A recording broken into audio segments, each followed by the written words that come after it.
Hello. How goes it? Welcome to stream. You girls got, I think, a sinus infection again because fuck my life. Excuse me, pardon me. Sorry, 1 second.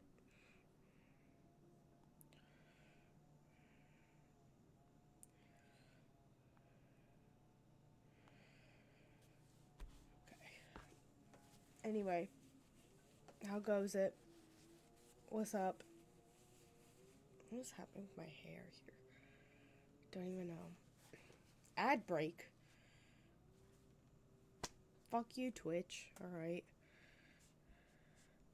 I like this little pop up though. It's good to know now in my chat window.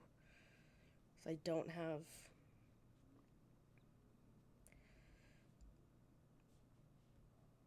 Twitch open. Okay, close this.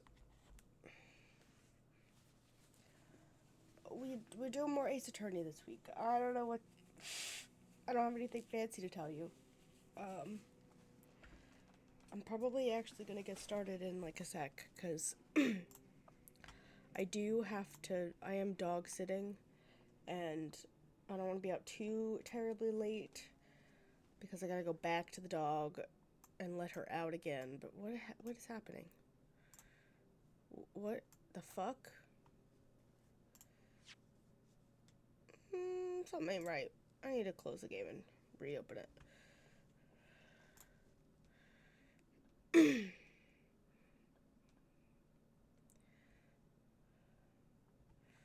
Okay, there it goes. Like opened windowed, and then I moved it down because I was like, what the fuck? Like I was playing with it, and then it full screened, but it full screened with like the top of my monitor still peeking out. You can't see my mouse. Okay, like this part of my monitor was still visible, which really fast.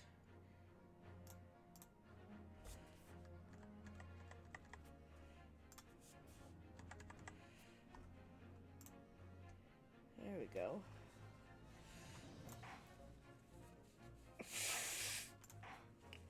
So, I'll repeat this when people are actually here, but I apologize. I'm going to be blowing my nose, and I'm probably going to cough at some point. Um, there's nothing I can do about it. So, if you don't enjoy it, I'll see you next time. But this is the state I'm in again.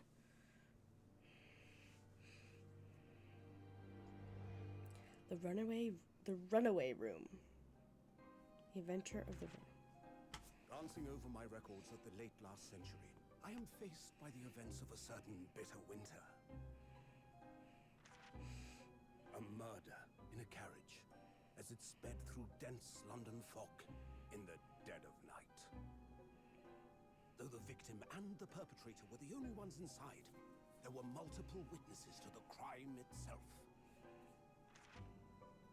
However, none could have imagined at the time that such a seemingly obvious case as this would end in such a horrendous manner. My friend, Mr. Herlock Sholmes, once said of the incident, I believe that perhaps that case was indeed the prelude. That is not Herlock Sholmes' voice. That impressive Japanese student and I were to play together. Maybe an aged Herlock, but definitely not this one. Look at this anime. Oh my god. Amazing. Is this really just a railway station? Railway station or not, I've never seen such an enormous building before. And look at all the steam locomotives. I love them. This country is incredible.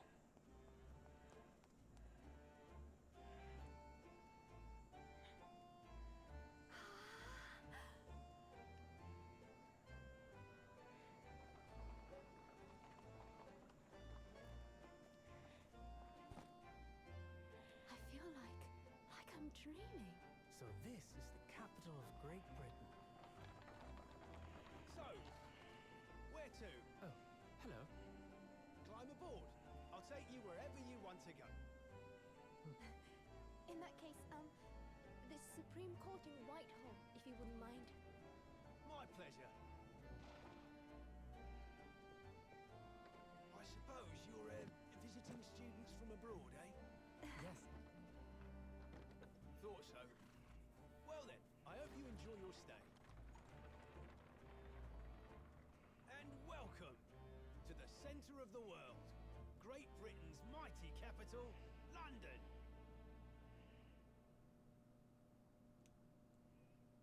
I love this game. It's so charming. What the hell is this?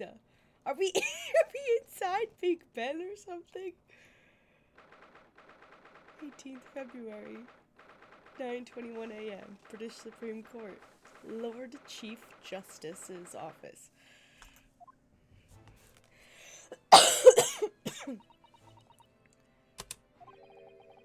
What an incredible place. It's so imposing. It's almost suffocating.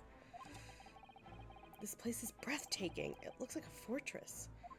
Why is autoplay on? I was wondering what the fuck was happening. Why did autoplay turn on?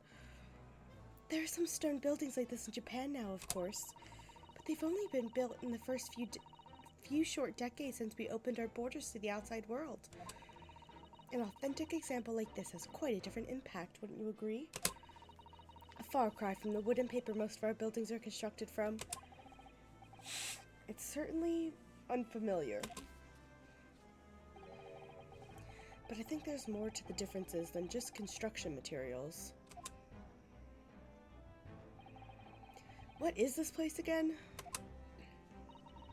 This is the Lord Chief Justice's office, Naruhodo-san, in the Supreme Court of Great Britain. The Lord Chief Justice. We had instructions to report here at this time. If circumstances were different, we were supposed to let the Lord Chief Justice know that we had arrived from Japan. But Kazuma can't.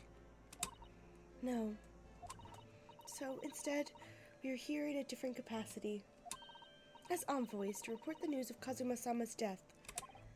Yes. And having delivered his or her message, an envoy's duty is done. So we'd have to return to Japan. If we want to remain here in Great Britain, I have to take Kazuma's place as the law student selected for the study tour. Yes, which means you need the requisite qualifications as a lawyer. Which is what I've been studying for. Here in Great Britain, it is the Lord...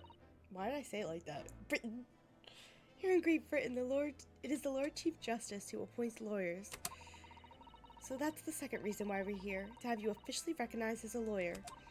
It's the only way that we'll be able to remain here in London. I hope I'm up to scratch.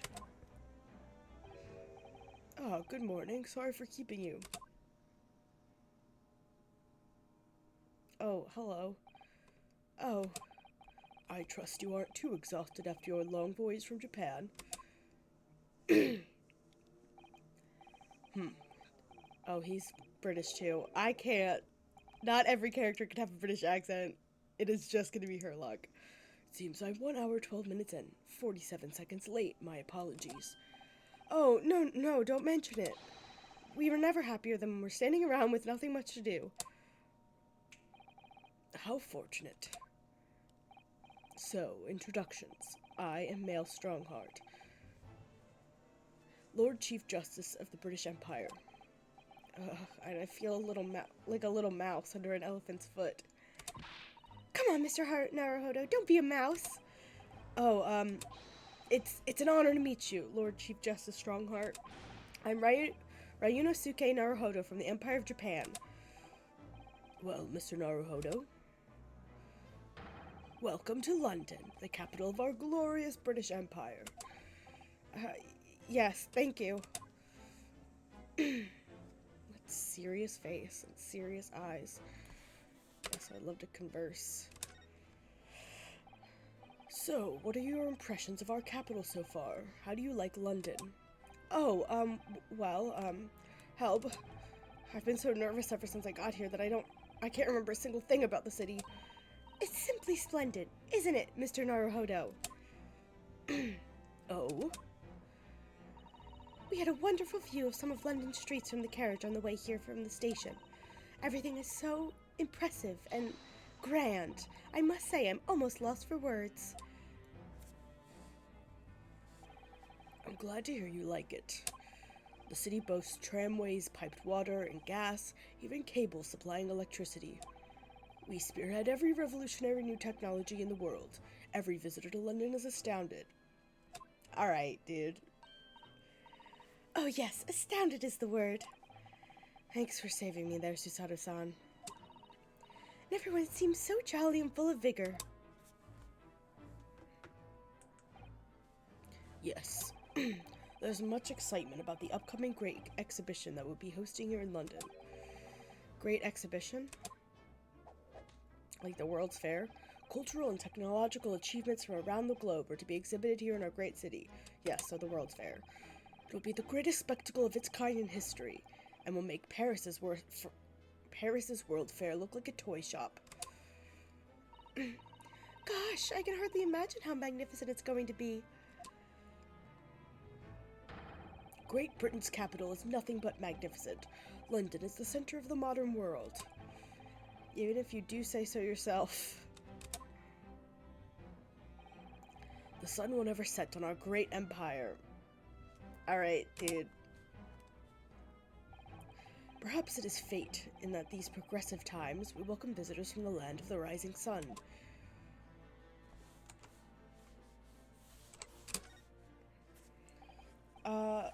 Lord Chief Justice, I think you were expecting a student of law for this study tour, weren't you? Absolutely. Mr. Kazuma Osigi, if my memory serves. That's right. The British government has already been telegraphed a full report on the situation.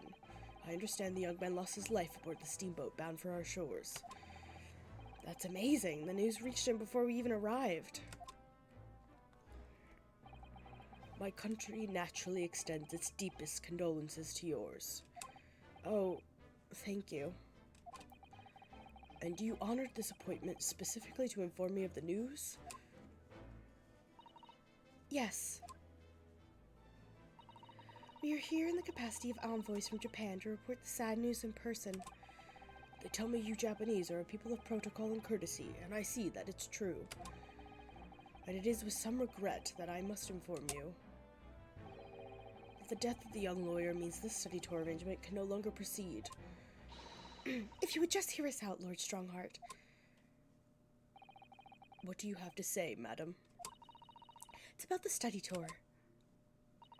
Mr. Naruhodo here would like to make a proposal. Would he now? Well, Mr. Naruhodo? This is it then, the moment of truth.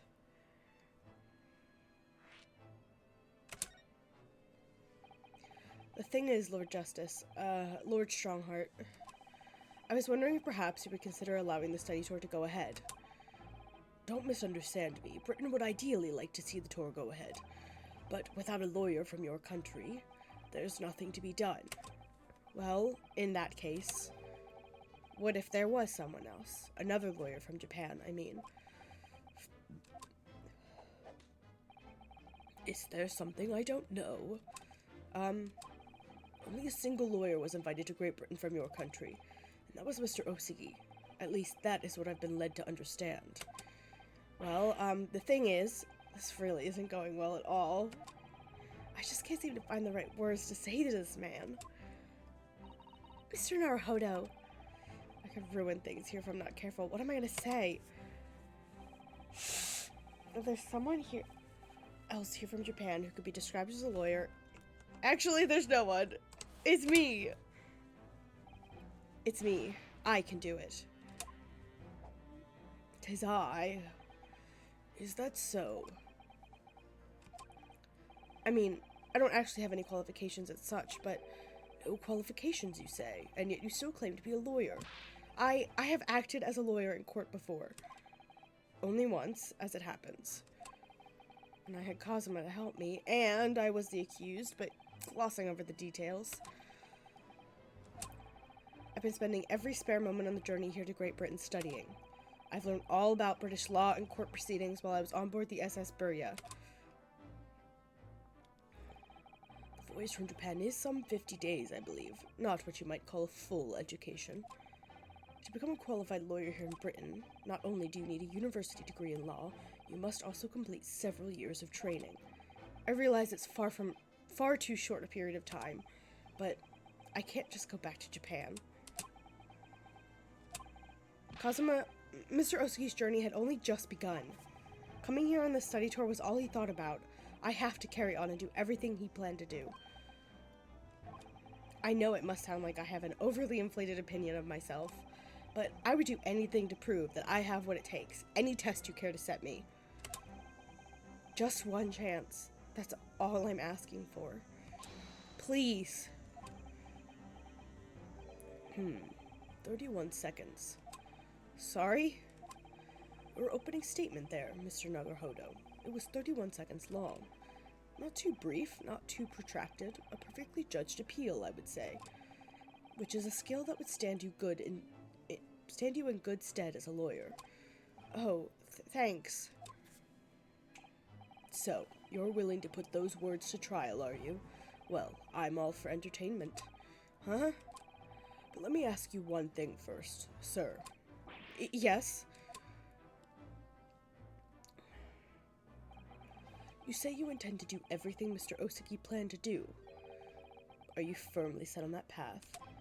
Well, yes, that's my intention. I see. Am I imagining things? Or did his expression just alter a fraction there all of a sudden? Very well. You have your wish. I'll give you a chance. A test to become a specially certified lawyer. Whether you pass or fail is entirely down to you. Really?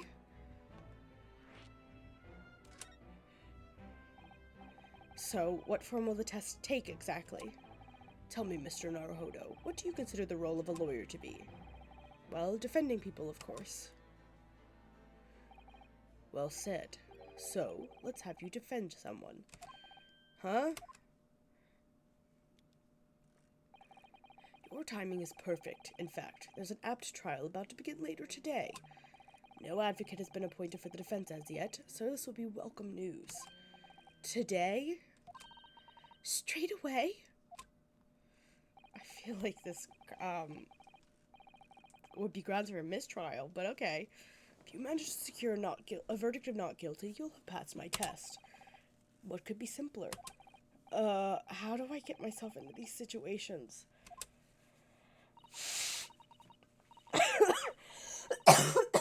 Well, could I ask, what sort of trial is it, Lord Strongheart? Yes, good question. I remember. Murder. It's a murder trial, yes. A murder? Extremely simple case, I understand. Why am I earning zone minutes? I'm sitting in a chair. Oh, my heart rate is 141, which is something. I don't know why. I think maybe because I'm warm. We really can't lose. That's easy to say. But I should mention, just in case, if the defendant is found guilty, he will of course be sentenced to capital punishment. Oh, of course. Capital punishment? He'll be put to death? Here in Great Britain, murderers are sentenced to the gallows without exception. Presumably you read that much in your short sea-based introduction to British law. We can't possibly agree to such a test. We would be toying with a man's life. I am the Lord Chief Justice, and I've decided it's acceptable. But you can't do that, can you? There's no need to overcomplicate this. All you have to do is ensure that you don't lose. So the defendant may live or die depending on how well I perform in court. If I lose, he'll be hanged. Mr. Naruhodo, you've come to me claiming to be a lawyer. If you want me to take you seriously, you need to prove you're willing to do a lawyer's job. A little boy. Hi, Nico. I'm okay. I've definitely got another sinus infection. Because fuck me, right? So apologies for me blowing my nose a bunch and probably coughing. How are you doing? I know, it's just I don't know why this keeps happening to me. This is sinus infection number 2 this year. And in the span of a year, this is like my 3rd or 4th sinus infection. It's hell. I hate it. And you say you intend to see through the will of your compatriot, Mr. Osigi. See through the will. Just kind of chilling? Fuck yeah. We love chilling. I would like to understand just how far you're willing to go in order to make that happen. He's testing my resolve. What's the matter? You've fallen silent. I'm sorry, but time is pressing. The trial begins shortly. I need an answer from you now. What's it to be? What do I say? Do I agree to this absurd test? I'll do it. Alright then, if I have to give you a decision now, my answer is I can't do it, I can't get the words out. 15 seconds. Your decision making needs work if you want to be a lawyer. That was too slow. So, it's as I suspected, is it? Sorry? You have noble intentions, but lack the resolve to see them through. The test is cancelled. Thank you for stopping by. I said I would do it. Go and acquire your tickets for passage back to the east tomorrow. This conversation is over. Yes, Lord Strongheart. Thank you for your offering me a chance. Mr. Naruhodo. I'm sorry, Miss Susato, but what could I do? It's alright, I understand. You do? It's not an easy decision to choose whether to defend a man in these circumstances. But resolve has absolutely nothing to do with it. What are you trying to say, madam? I think what Miss Susato means is that no matter how badly I'd like to be recognized as a lawyer and stay here in Great Britain, to risk another man's life by trading his one and only chance at a trial so trivially would be utterly unforgivable. I feel exactly the same way. I'm sure the defendant won't see his trial as a test, as some kind of experiment. A lawyer may fight for his clients in court day after day, but for each one of those clients, the particular day they stand in the dock may be the only chance they have to fight to prove their innocence. No, I was wrong. I'm not qualified to do that job yet. I'm sorry for wasting your precious time, Lord Chief Justice.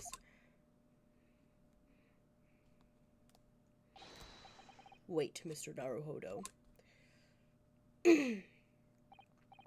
Oh, was there something else? It's approximately 20 minutes by carriage to the Old Bailey from here.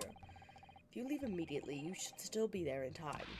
But I just said that I was quite serious in what I told you. The defendant in this case has literally no one to advocate for him. What? At this point, he can't hope to find someone to represent him. The trial will begin without a defense. And if that happens, there's only one possible outcome. He will receive the most severe sentence the judge can pass down. But that's awful. But that is the truth. Why does it have to be like this? Please don't expect an answer to every question. The cold, hard truth of the matter is that there is only one person now with a chance to save this man from a very miserable end. And that is you. I'm really his only hope. I got a headache. So, what do you say now, madam? Me? What do you mean, Lord Strongheart? You said it wasn't an easy decision to choose whether to defend a man in these circumstances. And I agree. But in my estimation, it is purely and simply a matter of resolve. Oh.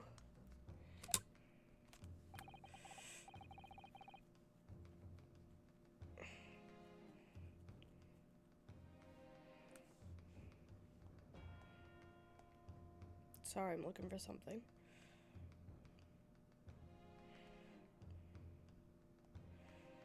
Okay. I'm probably not gonna do like a crazy long stream tonight, cause also I'm dog sitting, and I need to get back to the dog at a relatively reasonable time.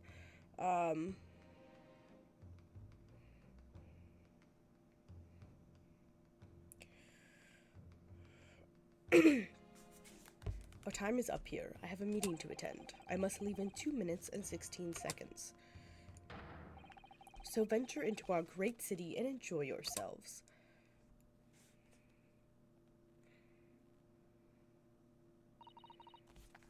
This is also a short. There's only 2 parts to this, so maybe it'll be quick. I don't know. He's gone. The Old Bailey.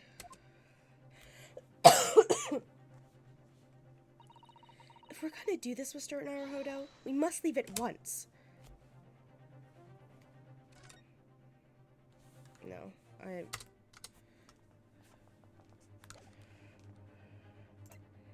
Let's go to the Old Bailey to do this thing.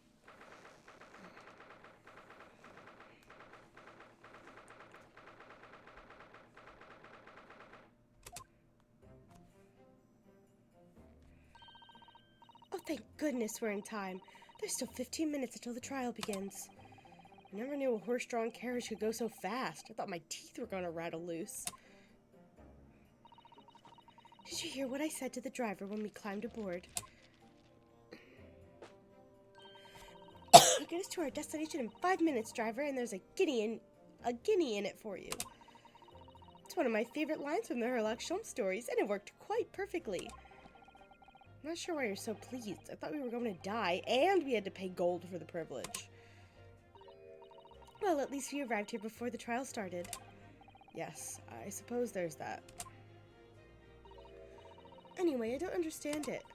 The court clerk said the defendant should be here. But there's no sign of him at all.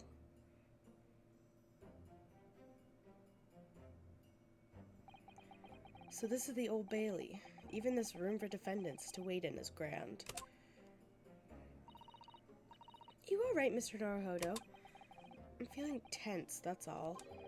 This place gives me the same sense of foreboding that I remember from the Supreme Court in Japan. An oppressive air, almost as if the building itself is going to crush whoever it is about to be sentenced. Feels like only yesterday that I was the one about to be crushed. Yes, whoever the man you're to defend is, I imagine he's feeling very alone at this moment.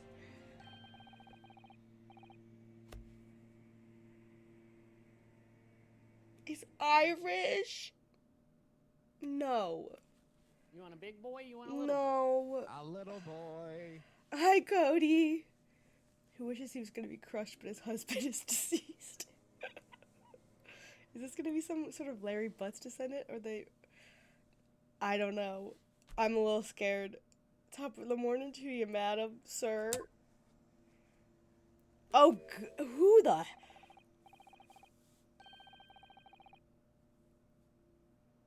This looks like Willy Wonka.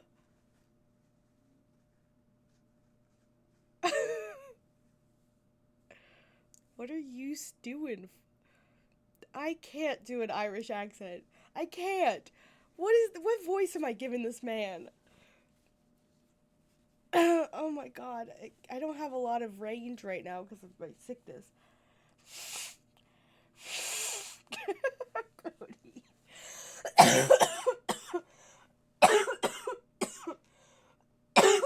Excuse me. What are you doing following me here? Things are fair desperate, aren't they? This is not. I'm so sorry, sir. Sorry? Would you look at the expressionless faces from the East, are yous? We're from Japan, yes. Wow, Japan, is it? Right, say no more. So, how much do you need? No. We're just here because... No need to explain, fella. I've been there myself, so I have. Nobody's... Ow, excuse me. Ad break. I'm sorry. We're gonna keep going. Stupid. Nothing to eat, barely a penny to your name, but all the while in a strange faraway land. Okay, can't do this voice. It's killing me. Oh my lord. I'll just do a generic deep voice. Well, actually, we haven't found a place to stay yet, no. 'Tis grand, 'tis grand. I'm not pushing myself toward... That voice was not a good one, but I'm gonna pivot. I don't want to miss streaming 2 weeks in a row. Did not want to miss last week. Let me start by giving you 1,000 guineas. Say nothing now. 1,000 guineas? Please, Miss Susato, you don't have to shout. But 1,000 guineas is enough to build an entire mansion in the most prestigious area in Tokyo. What? 'Tis nothing to me at all. I like to ensure I have sufficient funds to weather a rainy day, you see. Enough wealth to buy the city of London 2 or 3 times over. Could that much rain even fall in one day? Well, even so, we couldn't possibly accept such a large sum of money. Ugh, that hit me in the eye. Oh my god. Don't get me wrong, fella. I'm not giving it to you no strings attached. I want you to do something for me. Oh? To be honest, 'tis a little embarrassing. The trial's about to begin, you see, is for me good self here. I'll be in the dock. So now, what I want you to do is come along with me and stand there beside me. Officially, you'd be my lawyer, but that's just a little detail now. Oh, well, the thing is, don't worry about a thing. All you have to do is stand up there next to me, nothing more. Otherwise, you see, the trial is going to start without me having any kind of representation at all. So it was true. Lord Chief Justice wasn't just making it all up. I'm terribly sorry to have to ask, but does that mean you're the defendant in this trial? Bluster and blazes, do yous not know who I am? Me, one of London's biggest names? No, sorry. We've only just arrived in the city, you see. I see. Suppose it isn't altogether impossible. Well, just next to Hyde Park, there in the center of London, is another beautiful park. Sorry, a park? What? Just call it McGilded Park, full of blossoming flowers in the spring and singing birds and whatnot. Is McGilded Park a real place? I feel like it's not. I donated it to the city, so I did. An entire park in central London? City of Smiles, that's my vision for London. There's nothing Magnus McGilded wouldn't do for the city and its queer old people. That's amazing. I mean, really extraordinary. But now they've the gall to say I'm a good-for-nothing criminal. Me, Magnus McGilded. What is the matter with the London police, I ask you? Ha. Alright, don't pass out. Mr. Naruhodo, perhaps now would be a good time to introduce ourselves while this gentleman catches his breath. Good idea. Let's chat. Mr. McGilded, the thing is, we're actually here in London to study British law. We're law students on a study tour from Japan, you see. So, if you don't have a lawyer for the trial yet, and you'd be happy to put yourself in our hands, we'll do our best. That's what I was saying, you daft idiot. What was I after saying, you daft idiot? I don't know what that means. given you 1,000 guineas to stand up there next to me, haven't I? Well, yes, but I wasn't really offering to just stand up there next to you.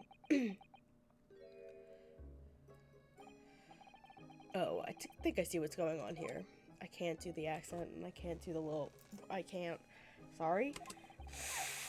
I know what you're thinking. This chancer of a fella claims to have more money than the queen. But if that's true, why the blazes can he hire the finest lawyer in all of England? Because he did it. That's the only explanation. Well? Well, not at all. Not at all. Although, it is a little strange, to be honest. Why you don't have a lawyer, I mean. That would be the fault of the Reaper. Sorry? Did he just say Reaper? Is this like Jack the Ripper? Aye, the Grim Reaper of the Bailey, Lord Barak Van Zeeks. Oh, he's the prosecutor. Oh, is it Mr. Gothman? The prosecutor is the Grim Reaper? When Van Zeek stands for the prosecution, they call the accused his sacrificial lambs. And to this day, in every single trial in which he's been the prosecutor, the accused has been damned. Okay. We've been to this horse and pony show so many times, so that it's reached the desperate situation where there's no one willing to stand a defense against a fella at all. You could say he's a living legend of the Old Bailey. Goodness, Lord Barak Von Zeeks. He must be an exceptionally talented prosecutor, then. Talented isn't the word you're looking for, ma'am. It's cursed. Cursed? What on earth? Defendant is summoned and his counsel. Please make your way to the courtroom. The trial is about to begin. His counsel? That would be me. Oh, 'tis time. Well then, fella, don't let me down. But I don't know anything about the case. You haven't told me what happened. Until you showed your face here, I made up my mind, so I had. Sorry? I decided I'd have to defend myself in there. How would that have worked? You did it! You defended yourself! Whatever. They made an appearance, a student of law, wouldn't you know? 'Tis no accident, I can assure you of that. 'Tis fate. Don't get cold feet now, please.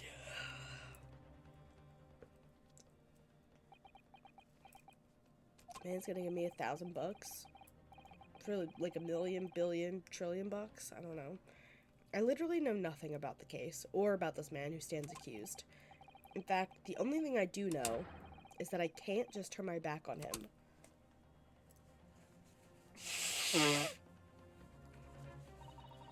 Mr. Naruhodo. The man has no one. He'll have to stand alone in that courtroom, armed with nothing to defend himself. Yes, something that Cosimo would never have allowed to happen. Counsel for the defense, what are you doing? If you're not late for the start of the trial, you'll lose your right to stand. I'll be right there. It's happening then.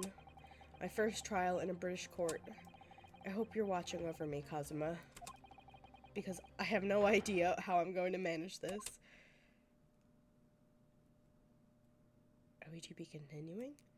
Or are we going in? I think we're going in. This case is only 2 parts. When the 2 parts are over, I'm gonna call it.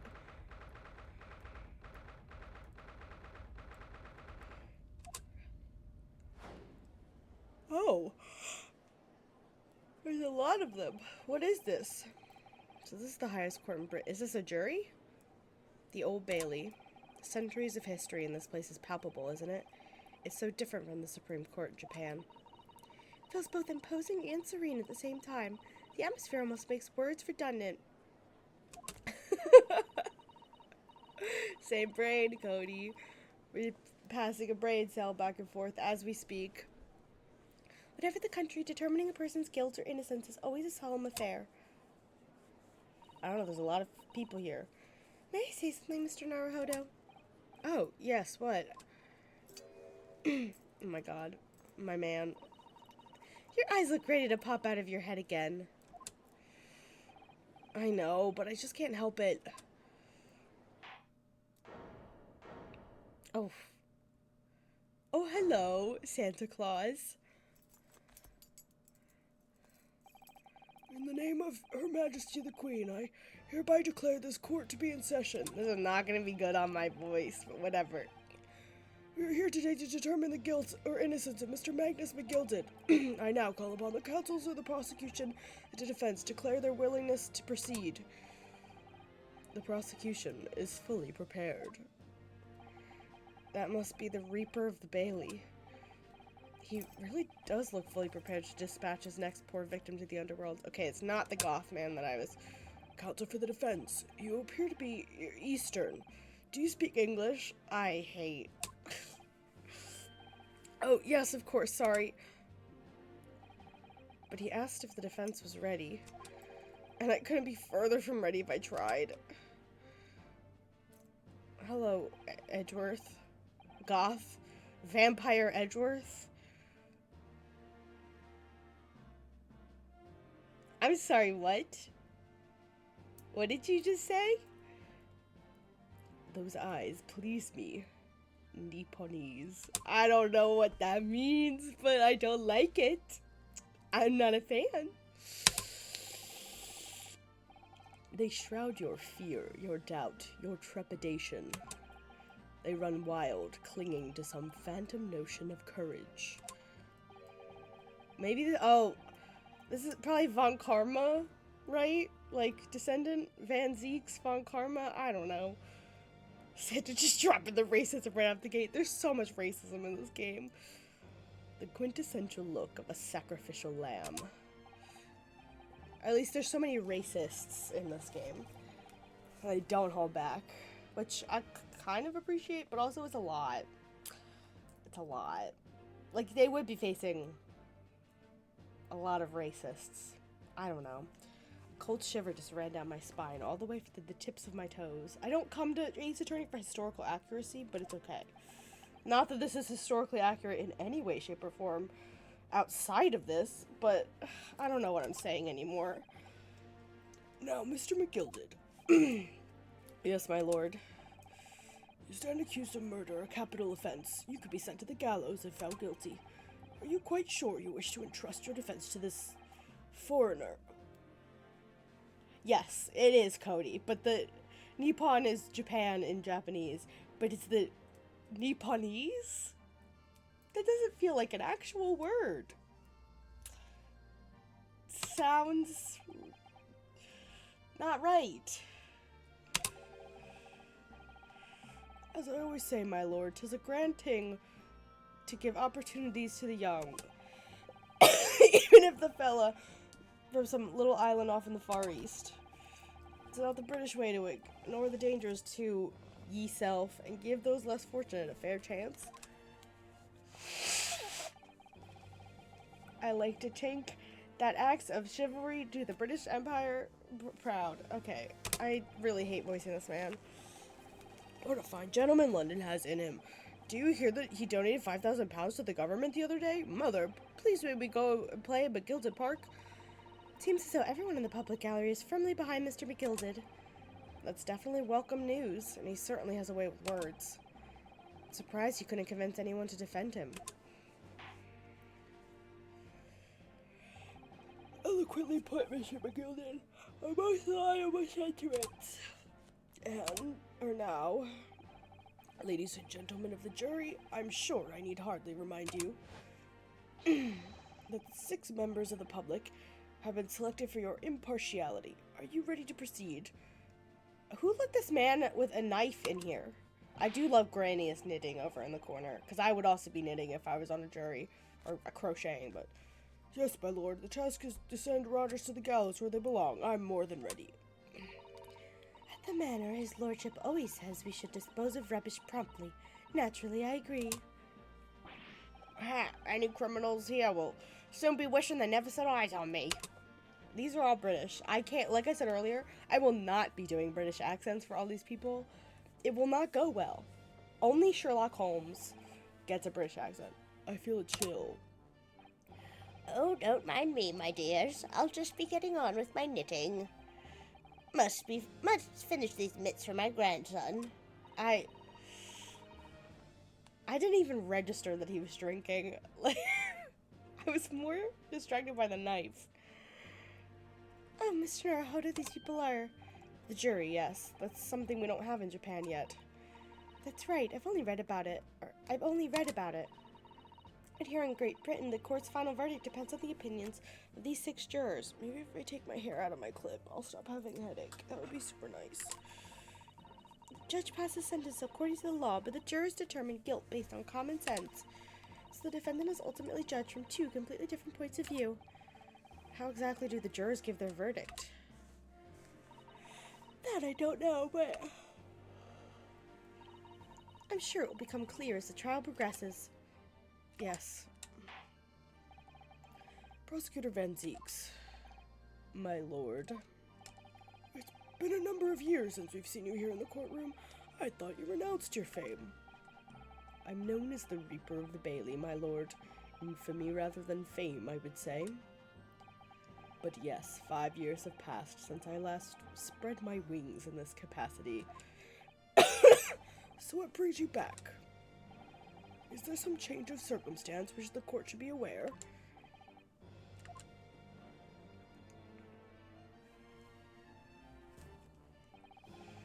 I leave that to your imagination, my lord. It's Vampire Edgeworth, Nico. So the Reaper has been out of action for 5 years. Look at fucking Ryunosuke's eyes. I love his facial expressions. Why did he have to choose today of all days to make a comeback? I know that the last 2 Ace Attorney games, like mainline games, also have this 3D style. I really hope that the characters are expressive like this, or at least in the like remaster they give them these like exaggerated expressions the way that the characters do. I would love to see animated Phoenix like Ryunosuke. Like, it would be so good. As you wish, sir. The court nevertheless welcomes your return. Now then, opening statements, I think. A summary of the case, if you please. Certainly, my lord. As your lordship is aware, this is a case of overwhelming simplicity. We must be the only ones here who aren't aware. The incident took place in the late evening, 3 days past. The hour was some minutes after 10. The victim was a maker of building bricks, known in the community as Thrice-Fired Mason. Sorry, thrice?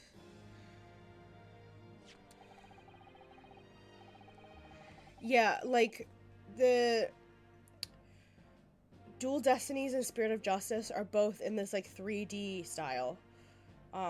That's what I was saying. It's like, I hope that they're as expressive as all these characters are, like the way this game is, because it's so fun. I love the way that everybody moves and the animations. I hope that they're, like, you know, over the top in the way that this game sort of is. I only, like, played through the beginning of one of them. I say played, I just let it play in the background while I was doing something, so I could buy the DLC for, I don't know if there's a DLC for the second one, but I didn't get it on my 3DS, whatever the fuck it's called. I'm losing my goddamn mind. With his hot dad phase, yeah. I mean, that's, we played that one, and he was very hot the whole time. Not that he isn't hot in the base games, but there's something about a man whose life is falling apart that just adds to it all. I don't know. Anyway, very accomplished craftsmen. The bricks he fired were said to be almost indestructible. Oh boy. The king's corpse was discovered in an omnibus in service on the streets of London at the time. A dagger that had been thrust into the victim's abdomen is believed to be the ultimate cause of death. I mean, yeah, me too, Nico. Absolutely me too. He's such a girl failure. I mean, that's also true, Cody. I'm not refuting that point. I think I definitely need that. But, you know, I'm too lazy to go through the process of trying to find a therapist. I don't have the mental capacity for that anyway. Here's the autopsy report from the investigating medical officer at Scotland Yard. Thank you, counsel. I'll accept that, and the photograph is evidence. The autopsy report has been entered into the court record.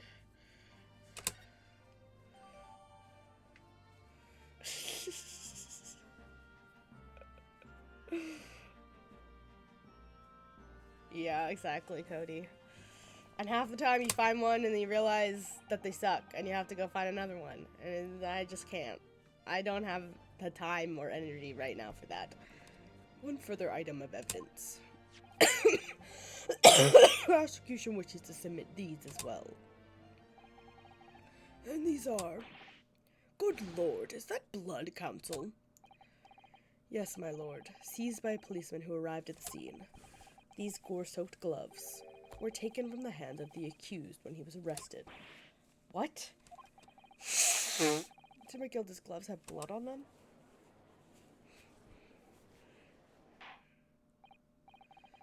Yes, I'll accept these as evidence as well. The defendant's leather gloves have been entered into the court record. How did I get into this? I'm backed into the corner before I even started.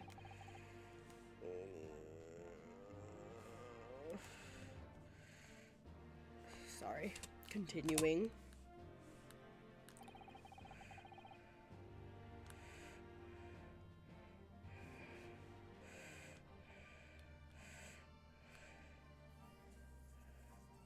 Okay.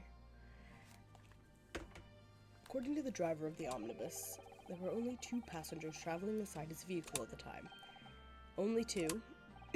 Obviously, one of those passengers was the deceased brickmaker, Mr. Mason. The other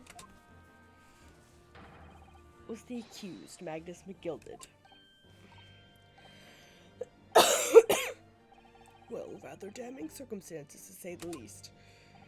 Defendant, what say you? Of course, I have no recollection of such a thing. Mr. McGilded. To be sure, I rode the omnibus that evening, but whenever I'm in a carriage, I'm taken with a fierce tiredness, and I always succumb to it. Are you claiming to have been asleep? 'Tis the motion of the carriage, my lord, lilting so it is, and when I open my eyes again, 'twas a desperate sight before me, the body of a man I'd never laid eyes on before in me life. Now I ask yous, what good-hearted soul wouldn't rush to help a fellow bleeding from his stomach? Wasn't about to start worrying about me gloves now, was I? Reached out to give the man a hand. So the blood got onto the gloves then, after the man had been killed. Unfortunately, that statement of the driver's is only the beginning. What? That's not all of it? There were multiple witnesses to the precise moment at which the brickmaker was fatally stabbed. Oh my god, her hands are flying. Ordar. Arnar Clear. Ordar. When the killing took place, only the victim and the accused were inside the carriage. And there were witnesses to the crime. This is not a case of compelling evidence. Not just a case of compelling evidence. It's the nail in the coffin for the accused. Thank you, counsel. The circumstances of the crime have made quite clear. I think we'll hear testimony from these witnesses first of all. Your wish is my command. Bailiff, bring the witnesses in at once.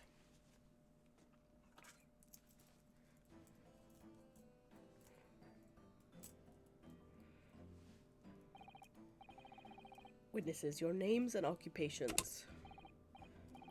Beppo! Buca de Beppo! My name is, well, everyone calls me Beppo. I drive an omnibus in the East End. Buca de Beppo. Bruce Fairplay. I'm a banker in the city. Why does your hat keep falling off, my man? My name's First. Lady First. I make hats for gents. Okay. Let's begin by confirming the facts. 3 days ago, at a short time after 10 o'clock in the evening, all three of you present in the stair were in an omnibus and witnessed the aforementioned incident. What? All of these people were in there? All 5 of these people were in a carriage together? What is an omnibus? I assume it's like the carriage that the 2 of them went in earlier. Yes, sir. Quite right. Yes, sir. That's right, sir. Very well, then, let's proceed to your formal testimonies, please. Each of you will tell the court precisely what you saw. Witness. Ooh, fancy. It was the last bus of the evening, so I had a few customers. I remember it well. Is a bus? I'm so confused. Was it like a double-decker bus? The victim and the man accused of killing him were sat next to each other inside the bus.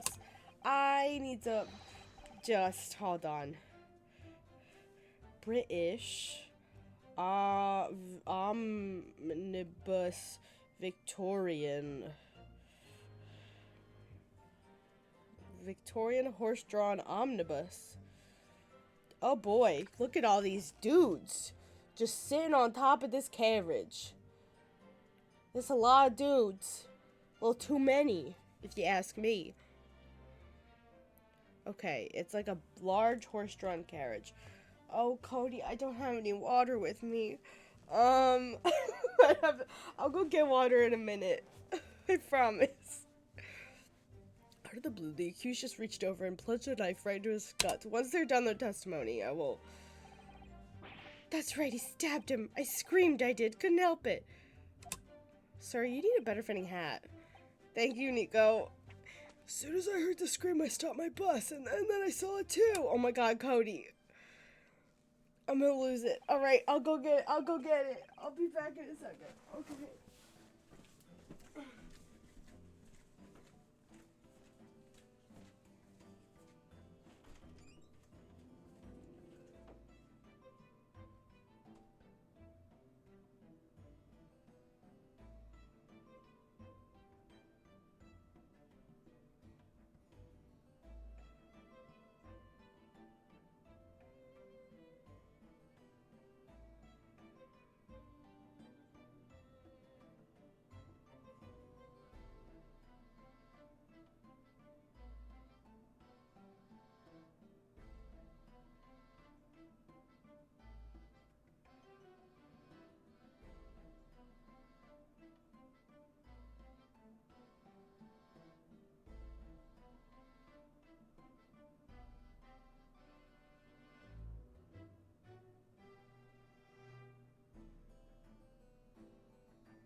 I got water.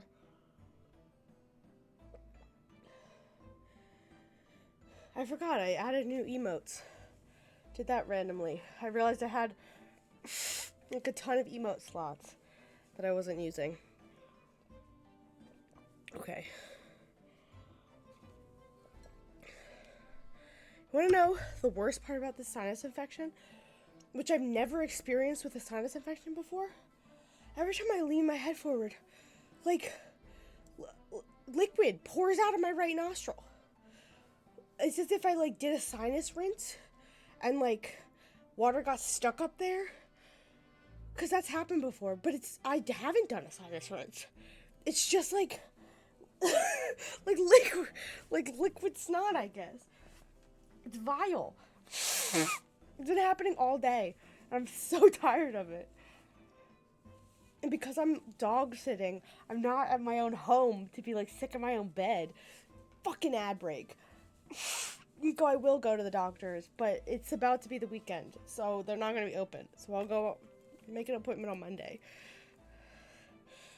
I was really hoping that this was just allergies. I was going to let it ride. Because also, especially for sinus infections, if it hasn't been a week, like, they don't want to see you. But it'll be a week, like, tomorrow, since I started having, like, symptoms, so.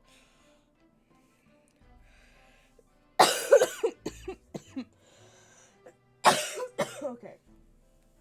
I don't really have any walk-in clinics. I don't know where walking. I always just go see my primary care doctor. Because I'm working at one of those people. I really hope she has me come in. I don't want to go to my ENT either. I just want to go to, like, my normal doctor. I don't know. Tired of being sick. I thought this surgery was supposed to help me not get sinus infections as often. Anyway. Exactly, my lord. These men witnessed the incident in the omnibus with their own eyes. I'd like to ask a question, if I may. Yes, counsel. Well, this testimony makes absolutely no sense to me whatsoever. Why not? Well, the incident took place inside a moving carriage, didn't it? It's been clearly stated from the outset, yes. Well, in that case, how could those two witnesses possibly have seen what happened? There's no way they could have seen the inside of the moving carriage. Buddy, they were inside of the carriage. My man, they were all inside of it together. Right, Yunosuke, my love. How quaint. I'd read that civilization in the Eastern Island nations was a good century behind our own. But you're here in London yourself. Are you really so ignorant about our omnibuses? Huh? Tell me, my Nipponese friend. I hate that word. Have you traveled in an omnibus? Well, no. We, only arrived in London this morning. No matter. I've arranged for us all to see for ourselves the actual scene of the crime, that is. What do you mean? The actual scene? How? Carriage is designed to be moved, after all. Presumably you understand that much. Oh, shut the fuck up. Yes. Oh, God. The omnibus in which this bloody crime took place is here today, in this very building. Here? What? The entire carriage?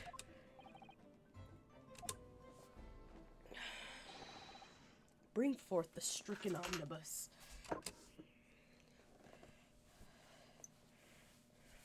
Oh. Man's quaking in his boots.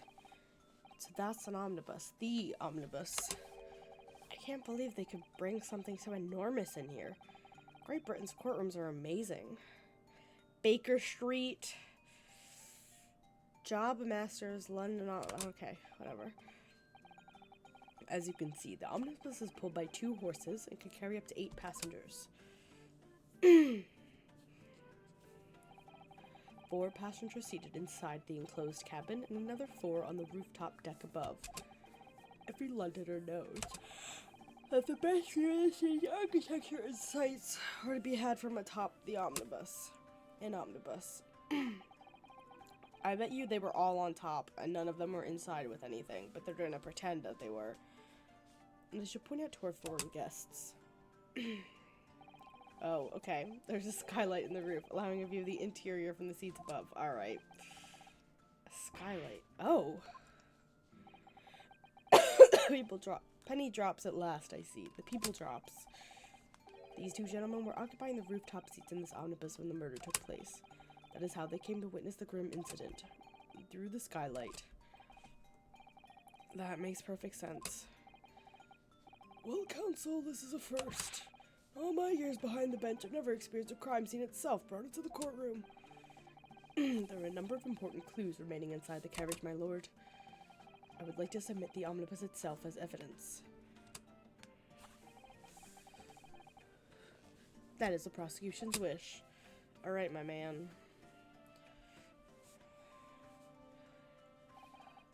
Very well, I see no reason why not. This omnibus is hereby formally accepted as evidence. Oh my god.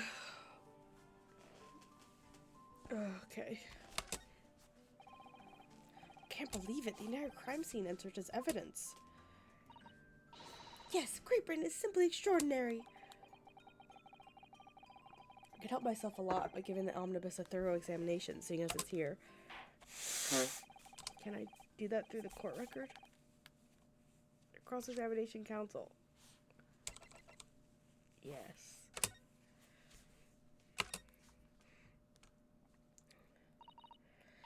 Well, let's open the door and go inside, shall we? Ugh, the scene of a murder. It's horrible.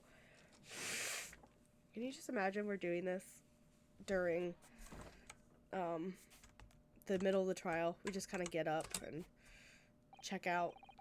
That's a poster for the great exhibition that's due to start 6 months from now. There's a lot of focus being drawn to the Crystal Tower, the centerpiece of the whole exposition. Exhibition. Did that not say exposition? Okay, it probably didn't. It's under construction already, I believe. People all over London must be fizzing with excitement from the prospect of a grand event. Such a grand event. What is that? Okay, it's... Would help if I... That blood soaked into the seat. The victim's, obviously. Yes, and that seat would be clearly visible from the roof deck. Would you really stop someone in full view with the other passengers like that, I wonder? Well, it was after dark, and there was a lamp on in here, so perhaps the culprit couldn't see anything outside through the skylight. Whichever way you look at it, doesn't seem like it was a planned attack.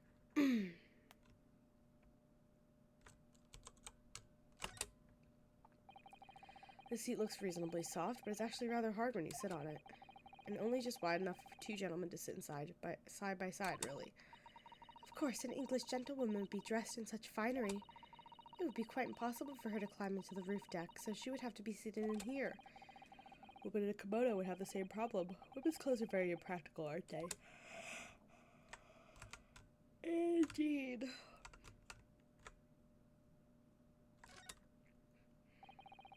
It's quite a large skylight, isn't it? Yes, quite large enough to afford a good view into the cabin from the roof deck. There doesn't appear to be a handle or catch of any description, so I suppose it can't be opened from the inside of the cabin at least. Okay, just making sure there's nothing else of import in here. It doesn't appear to be. Have you seen enough? Let's step back outside then. Okay.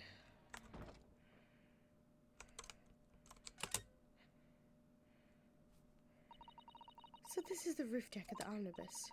Oh, you must have a wonderful view of London streets from up here. So people sit all the way up here on bitter winter nights with cold air rushing past them, and they have to pay money to do so?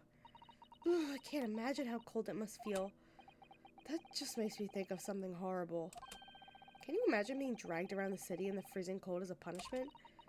Perhaps that is the real price you pay to stay out late. Okay. Interesting conversation.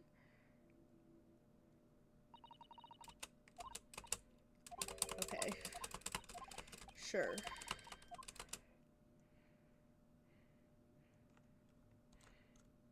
Phoenix Wright Omnibus!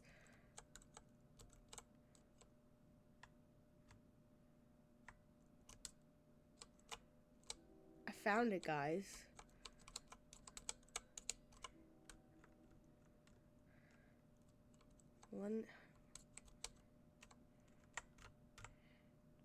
don't see anything else of interest. Ah, fuck me. Okay, I don't think there's anything else to look at right now, so that's fine.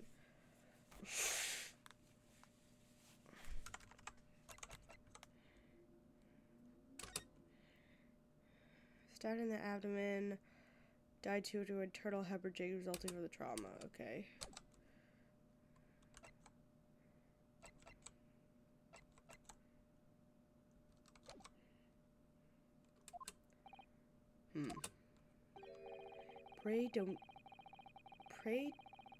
Pray don't expect this Nipponese stray to understand the intricacies of a British court's cross-examination rights.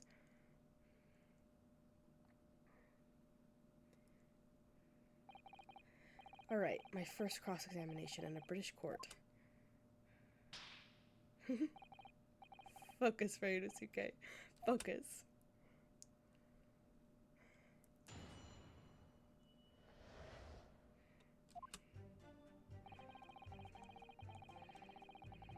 Hold it! Yes, I think it was sometime after 10, wasn't it? Oh, yes, sir. That's right, sir. Yes, ever so cold it was. Freezing, in fact. You had 4 passengers on board at the time, is that correct?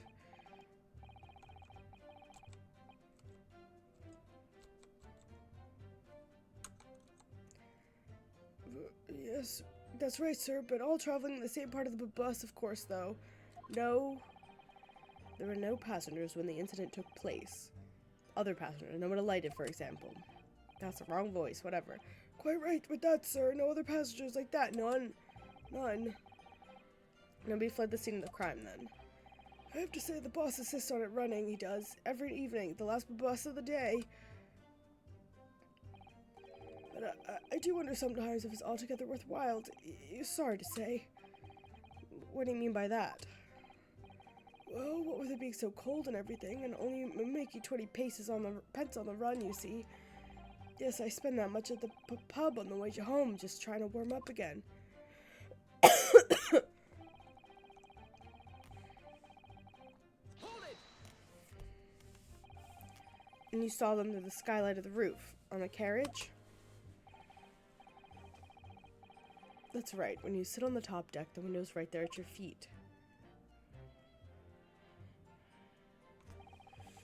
And there was a lamp on inside, so I had a pretty good view. 2 of them were wearing hats, so I couldn't exactly make out their faces. That doesn't look like what our man is wearing. I don't think.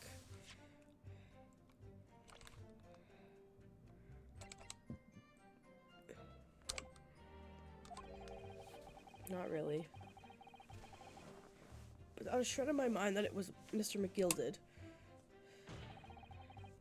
How can you be so sure?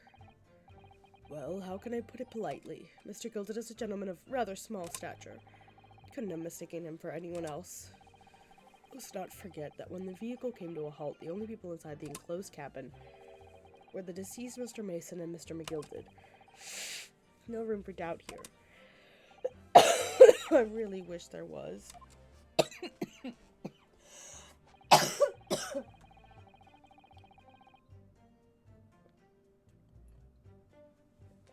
Get a good shot of the piggies. You actually saw the exact moment it happened. Didn't I already testify to that? Or a fair dinkum, hard-working city banker is not considered trustworthy these days. No, I didn't mean that. This is no good. I've really got his back up. Perhaps you could just tell us what you saw in a little more detail, if that's... My lord. Juror number 3, what's the meaning of this? My mind is made up, my lord. Completely and utterly made up. Made up about what? I don't like the stinking rich. Never have. They're always up to something or other that they shouldn't be. Every one of them. And that little leprechaun of a man is no exception. Well, he can't fool me. What the hell? There's no point in wasting time listening to any more of this. That's my opinion on the matter anyway. It's precisely what I was about to say. As the foreman of the jury, it is my duty to set a good example to my fellow jurors. What the fuck? What is this bullshit? What is happening here? Let me see. Ah, yes, it seems that's how the members of the jury give their verdicts. With fire? Apparently, yes. White for innocent and black for guilty. As the 6 members of the jury make up their minds about the case, one by one, they each cast a ball of fire into the great scales of justice, as we saw a moment ago. So if those enormous scales fall completely to the black side, does that mean... Let's do our very best to make sure that doesn't happen. I'm even more worried than I was before. What do they do in the case of a tie?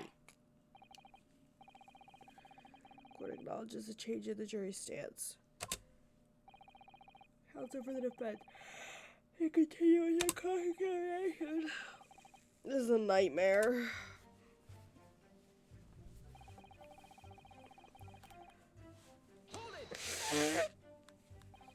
You stabbed him, you say? And you were sitting up on the roof deck, were you? Yes, that's right, sir. I was up on the roof seats. I remember seeing the little gent sitting there next to the fellow that was stabbed. I've been thinking about the new hat design, you see, so I was just gazing absentmindedly around. But then I happened to look down through the skylight. It was sticking right out from his belly, that huge great knife. A grim sight indeed. That didn't help me at all. Yeah, it's true. Like they're even more convinced of the client than they were before. Appears to have made everyone more dubious that Mr. Gilded is telling the truth. If only we had some evidence to counter their suspicions. Mr. First. Oh, yes, sir. Is this the knife you saw? Oh, good grief, yes, that's it. The very one, sir. Is that? Yes, counsel, this is the blade that was driven into the victim's belly like a stake through the heart. It's a blade of considerable size, counsel. It is, and furthermore, the scabbard is emblazoned prominently with a certain initial, the letter M, which seems oddly familiar. Please, no. Emperor Magnus, perhaps, or McGilded, possibly. Take your pick. Seems a particular big name in London made a magnificent mistake.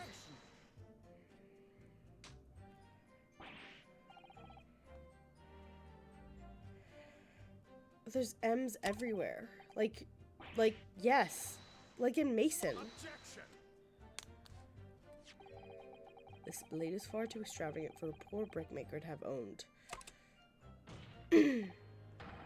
No, this weapon of murder almost certainly belonged to the accused. Not conclusive, but certainly compelling, counsel.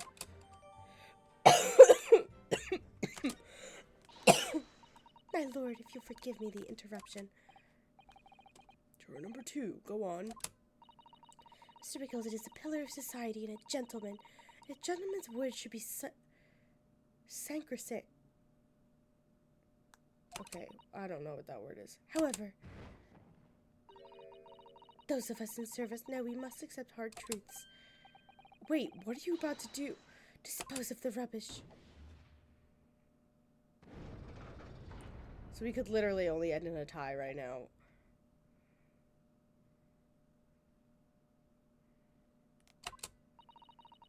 I don't wish to cause offense, but I do like to eradicate all traces of filth and grime. Oh my god, not another one. What is this? I have painstakingly typed every word uttered here today, cross-referenced all the facts. As such, I am now in position to draw only logical conclusion. The only logical. This is insane. What the fuck? Not again. That's 4 out of 6 jury members who've proposed a guilty verdict. There are only 2 left. We've had it. Every time we press these witnesses for more information, it just makes the situation worse. Nevertheless, what we need more than anything at this moment is more information. We're still very much in the dark. I suppose I'll just have to keep pressing the witnesses, knowing that more sparks may well fly. We mustn't give up hope that we'll uncover something that'll give way for, yeah, oh my god. But, alright, I'll keep trying. Can't give up. I just need to keep calm and listen to the witness statements again.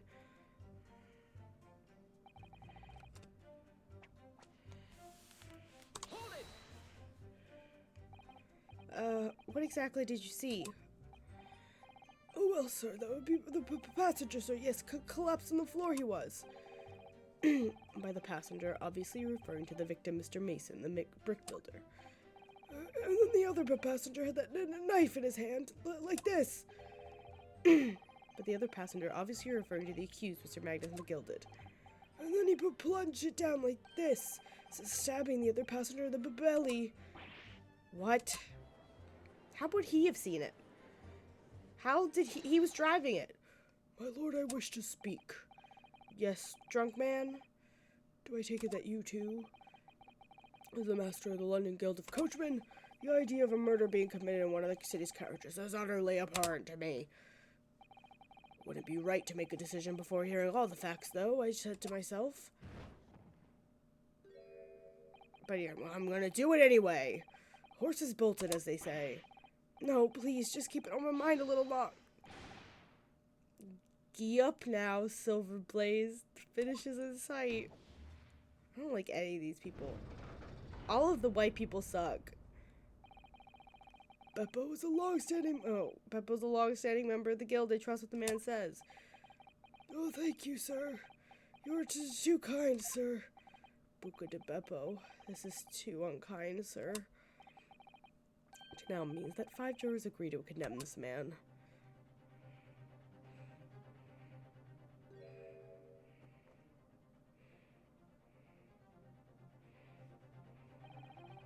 Madam Juror number 6. Yes, dear, what can I do for you? You have heard the testimonies of the witnesses in the stand. Oh, yes, I certainly have.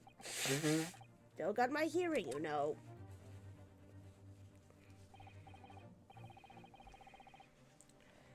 Then pray tell, why are you yet to pronounce your learning? Well, dear, the thing is, I'm a creature of habit, me. I always go to the park around this time of day and sit on a nice bench and get on with my knitting. There's a lovely little park just near where I live. The Gilded Park, it's called. And I'm donated to the city, you know, to put a smile on Londoners' faces, he said. I can't imagine such a fine young gentleman would have it in him to take another man's life. He's always doing wonderful things for the city. That's right, a man like that would just stab someone, surely, mother would... How many Londoners live with their heads in the clouds? Do people not know what kind of a mad Magnus McGilded really is? What kind of a man is he? The philanthropic Magnus McGilded has enough wealth to purchase the entire city he claims to value so highly. Okay, where did all that wealth come from? Your client is a Shylock, sir, one with the very darkest of souls. What? Stone the crows. Gilded lends money at extortionate rates of interest, so his victims have no hope of repaying him. When they default, he takes possession of everything they own. He's a vulture that preys on the weak. I've never heard any mention of that before. Your faculties haven't deserted you, I'm sure, madam. So, has this thought not crossed your mind? Would a man wealthy enough to buy London in its entirety not have a carriage of his own? What possible reason could this man have had to make use of a public omnibus service? You're not saying that the victim, a poor brickmaker, had next to nothing to his name save considerable financial liability. It will come as no surprise that his creditor was the accused Magnus McGilded. but let it also be known that the very day Mr. Mason was killed was the final repayment date for his debts. Good gracious. The brickmaker was destitute. Lost his house, he had not a shilling of which to repay his debt. And in the end, this pitiful soul had the very last thing he had owned taken from him, his life. By the merciless philanthropist pretender, Magnus McGilded. I don't believe it. If I might add something briefly. Miss Susato? You claim that the victim had been lent money by Mr. McGilded. But where is this evidence to support your claim?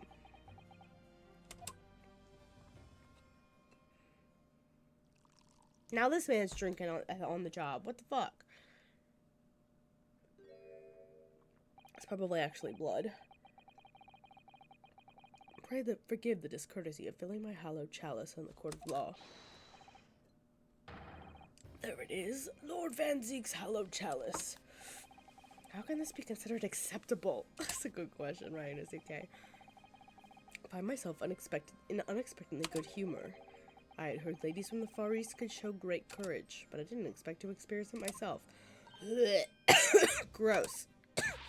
As judicial assistant to the defense, I'm simply doing my job. What a pity your display of courage is in vain. This is the debtor's ledger, which details all monies loaned by the accused. You will find the victim's name clearly recorded inside.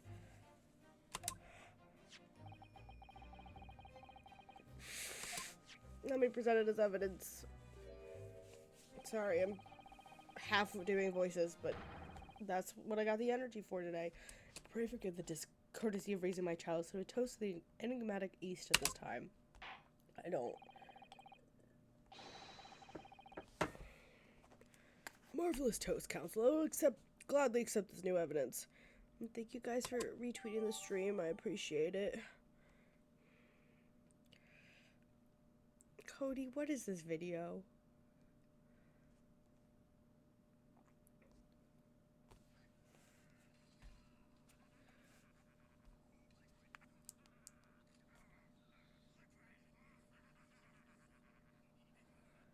What is this?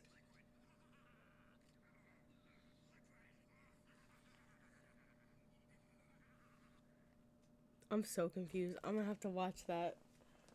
Actually watch that later. Anyway. Oh yes, 20 guineas. The victim owed a considerable sum. The accused made quite certain he had ample recompense. Well, it would seem I've had the wool pulled over my eyes. Regrettably, madam, that is the modus operandi of the accused. And it's such a pretty little park, too. What a scoundrel. Still, maybe it's all for the best. Wait a minute, let's think about this a little bit more. I don't stand for nonsense.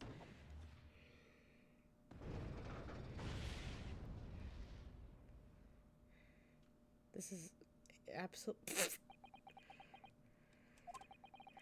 That was it. The last juror's decision.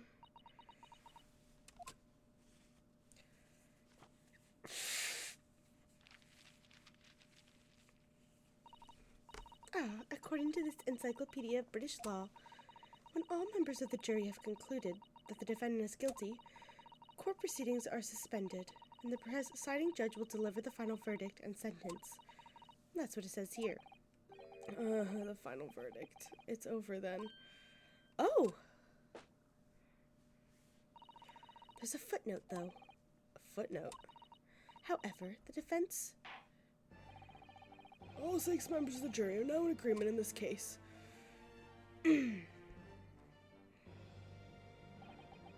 Allow me to convey my respect for your swift and righteous decision. According to the laws of this country, I will now conclude the trial by delivering my final verdict. I trust there are no objections. Come on, Susato. Miss Susato, just tell me one thing. Oh, yes. You were in the middle of saying something before. The footnote in your Encyclopedia of British Law. However, the defense... What did it say next? Oh, yes, of course. One moment. When all members of the jury have concluded that the defendant is guilty, Court proceedings are suspended, and the presiding judge will deliver the final verdict and sentence. Then, the footnote says, however, the defense has the right to demand a summation examination of the jurors at this point. A summation examination? Objection! A summation examination. From which century has that tome you've been been resurrected? Judging from the binding, I would say a book is at least 50 years old. Any modern text on British law wouldn't even give such an antiquated procedure a mention. Fucking ad break. It's a relic, long forgotten and certainly no longer practiced. So you're out of luck. Oh. What even is it, Miss Hinata? A so-called summation examination. Oh, one moment, I'll read about it. Just stop closing the book, honey. You would demand the right to a procedure before you even understood what it entails. Typical Nepalese. Gross, I hate saying that word. It feels like a slur. I don't think it is, but it feels like one. The way this man is using it. I think I understand. It seems that under this procedure, we'd be able to appeal to the members of the jury. To do what, exactly? Appeal to them to change their leanings and reverse their decisions. It says here that if successful, the proceedings of the trial must be resumed. Make them reverse their decisions. Yes, in times gone by, barristers could use a summation examination to attempt to influence the jury's decision. That procedure became something of a formality with no practical benefit, really, so it rather fell out of use. I wonder why. Because it was devoid of purpose.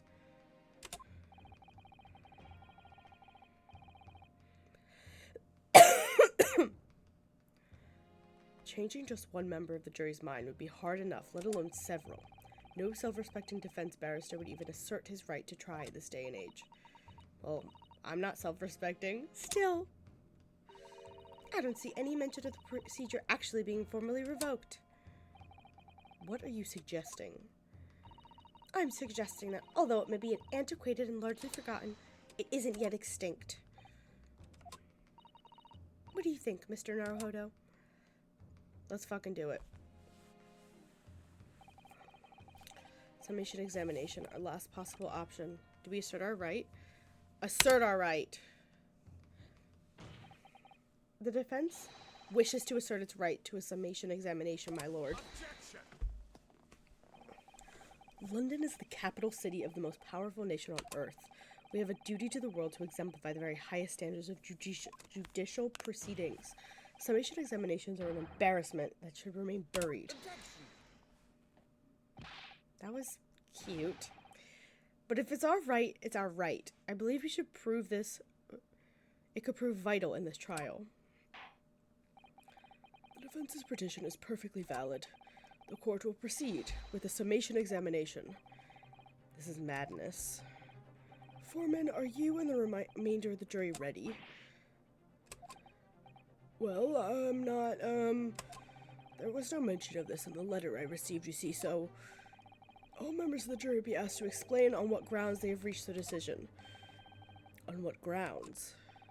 You must all justify your decisions and explain why you believe the defendant to be guilty. My lord, you're rather putting us on the spot. This is most irregular. No mention was made of this before.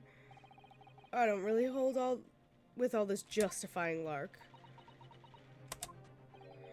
That seems to have thrown the jurors off. Seems none of them have experienced this before. Alright, then the submission examination. Defense procedure.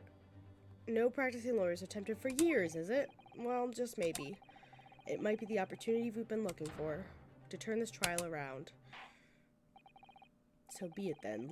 Ladies and gentlemen of the jury, the court hereby calls upon you to state the grounds on which you find the defendant, Magnus McGilded, guilty of this most serious crime. We're gonna do this every trial. Seems wild.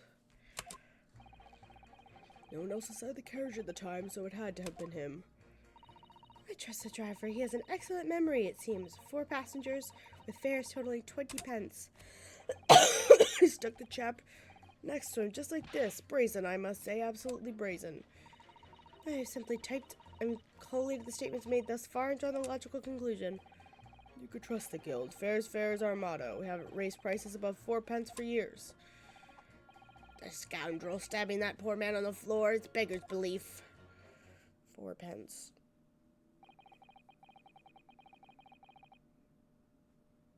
Five passengers, 4 pence. Would not be 20? Yes, it would. There's 6 passengers, though.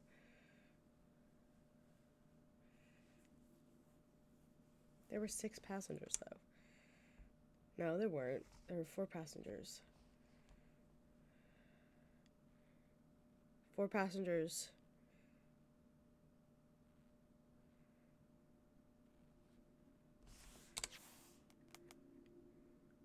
At 4 passengers at 4 pence is not 20. Right? I'm so bad at math. That's 16. Some of the jurors don't seem to have wonderfully formed arguments, though, do they? Let's see what we could do. We need to get these 6 people to change their minds. I'll have to throw everything I can at them. And use some very persuasive language. Just a moment, Mr. Naruhodo. According to my book, that's not quite how it works. Oh? I thought I was going to have to thaw their icy minds with some heartwarming rhetoric about the defendant. Unfortunately, most of the jurors have decided the defendant is guilty. They're unlikely to heed anything the defense says. But then, they've reached their conclusions by their own reasoning, you see. your pleas will sound like excuses. In fact, it could recoil on you. So the more you try to persuade them, the more entrenched they may become. Then what on earth am I supposed to do? Oh dear, I'm just citing what I've read about British law, Mr. Naruhodo. Right, I'm sorry. Do you have any idea how to make this work, then? Well, from what I can understand, the key to this procedure is using the jurors' own words to make your arguments. What do you mean?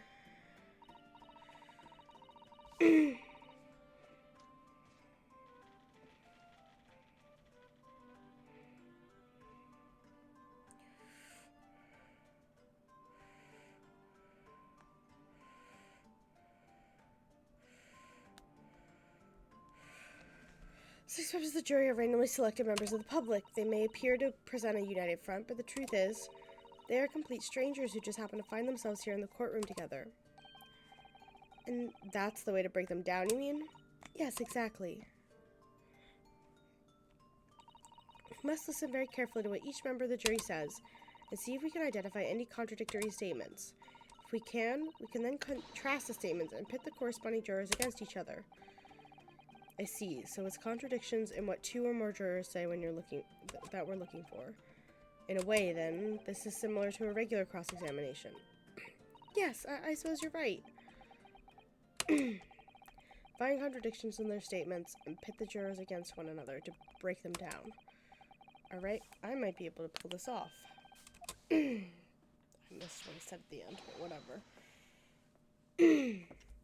I have to pull this off. Start the proceedings, counsel. I would ask you to take the stand for this. I'm expecting a clear and concise rebuttal. Yes, my lord.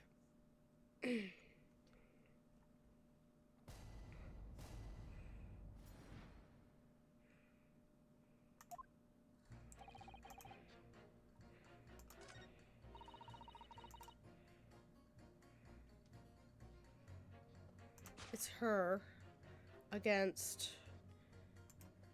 I think it's him. Yes. Objection. These two statements clearly contradict each other. Do they? Explain yourself, counsel. Me? Oh dear, what have I said? Swear on Silverblaze's name and mane. I haven't whatever. According to the group testimony we've heard so far, there were 4 passengers on the omnibus of the night in question. And according to the coachman, Mr. Beppo, he took 20 pences in fare. Quite right. I have precise details typed neatly here in front of me. Juror number 5 also told us the following. The fare for the omnibus is always 4 pence. That it is a fair and convenient single price, just the way London's carriages should be operated. But that doesn't add up at all.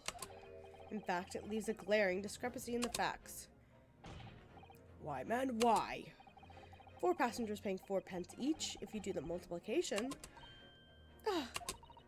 It would be 16 pence. Exactly. As I said, it doesn't add up. The figures are different. 4 pence, in fact. Or precisely 1 person's fare. 1 person's fare? Yes. In other words, on the omnibus that night, it's distinctly possible there was another passenger we've heard nothing about. Good gracious. This can't be right.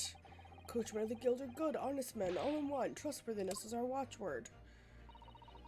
Figures your coachman claims most certainly do not add up. Your watchword, good sir, is a fallacy. I beg your pardon. Mr. Guildmaster, I think you ought to consider that, if this trial were to end now, the news will surely spread all over London. The news that one of your coachmen tried to hide the fact that he lets nefarious characters ride his omnibus. Right then, how do I make it so this miserable trial doesn't end,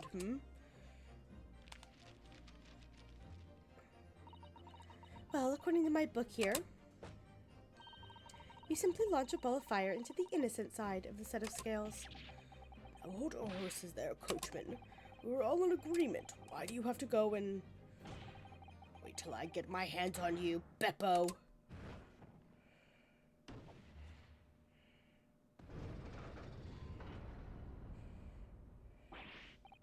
Oh, this is all very irritating.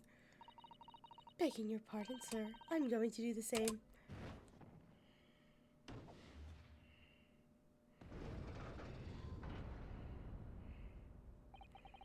For the love of Mike, not you as well.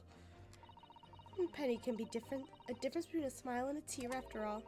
I certainly can't put my trust in someone who doesn't follow my exacting standards in financial matters. Oh, really? I, for one, think it's only proper that we hear from the witnesses again. Oh, well done, Mr. Naruhodo. You did it. We can manage to change 2 more jurors' minds. We can force the trial to continue. 2 more, actually. There's something else that's bothered me about a couple of their assertions.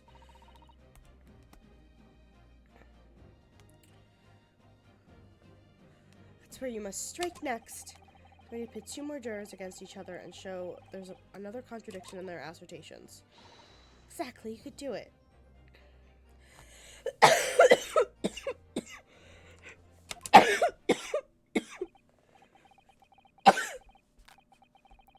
Still weigh heavy on the side of guilt. Counsel, you have the floor again. Continue with your summation examination. Alright.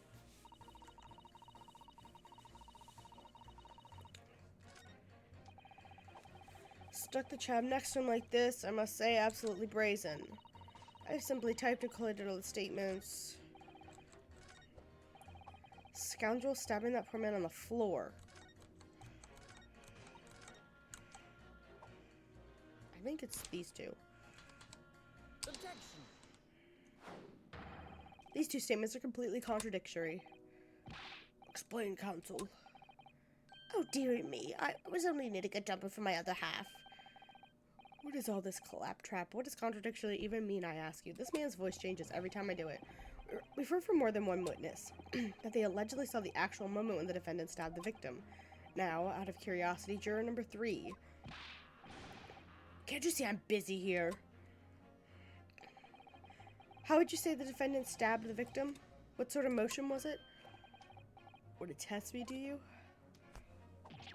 It was like this, struck the fellow next door without even getting up, and the poor man his head. Yes, that was Mr. Fairplay's testimony, quite true. Now then, juror number 6. Oh, is that me, is it? What can I do for you, young man? How would you say the defendant stabbed the victim, madam? Oh, well, dear, as far as I understand it, it was like this. He stabbed the poor man after he'd collapsed on the floor. The coachman said so. Now don't move. Take a look at these two jurors. He struck the fellow next to him without even getting up. And he stabbed the poor man after he collapsed on the floor. Well, I never there. They're stabbing in totally different directions. Bless my stitches, what a muddle. What this tells us is that there's a strong possibility one of the witnesses isn't telling the truth. Oh. Why the dickens would they lie? I don't know that yet, but what I do know is that if the trial ends at this point, we may never find out. We may never know the real truth. Ladies and gentlemen of the jury, can you really let that happen in all good conscience? Lies, you say? Oh, dearie me. I can't abide people telling lies.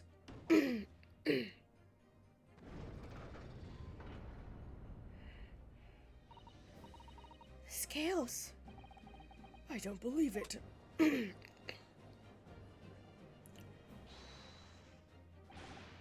Wait. Now hear this, my fellow jurors. I warn you, you cannot listen to this man. Look at him in his black suit. He's clearly some devious Eastern sorcerer using magic on us all. If I could use magic, do you really think I'd be putting myself through all this? Answer me. Dark Jinx. What the fuck? Huh? Me? What exactly is the problem? What of it if two witnesses have slightly different recollections of events? What of it? Let's say the Shylock did stab the victim as he sat down next to him on the omnibus, and this young dandy saw him do it.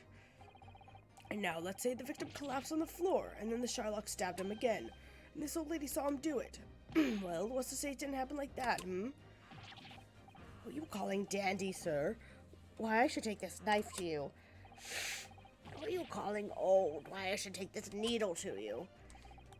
They're ready to kill each other now. But could the foreman of the jury be right? Did the two witnesses see two different moments of the same crime? No, it's out of the question.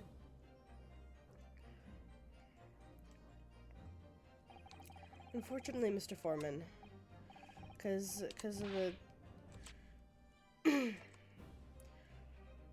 of a single stab wound. What you're suggesting is impossible. It's out of the question. What are you talking about, man? How could you possibly say that? You do realize that I'm only doing my job. As foreman of the jury, I have a responsibility to steer everyone in the right direction. So where's your evidence, man? I want to see it. I say the two witnesses saw two different moments of the same crime. You say it's out of the question, show me some proof. Happily. So the only way I'm going to convince him is to present him with evidence he can't dismiss. Some irrefutable, hard evidence. As you wish. What? I'll give you the proof. It's out of the question that these two witnesses saw two different moments of the same crime, as proven by... Keep forgetting the right buttons. This is the victim's autopsy report. According to what's written here, Mr. Mason was stabbed in the abdomen. Only once. Only once? It's quite simple. The victim was stabbed precisely one time. Which means these witnesses couldn't possibly have seen it happen two different times.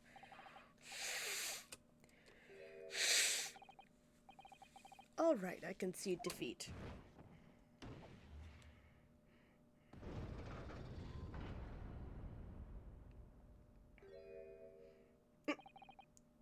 Wait, that means 4 jurors are now leading to not guilty.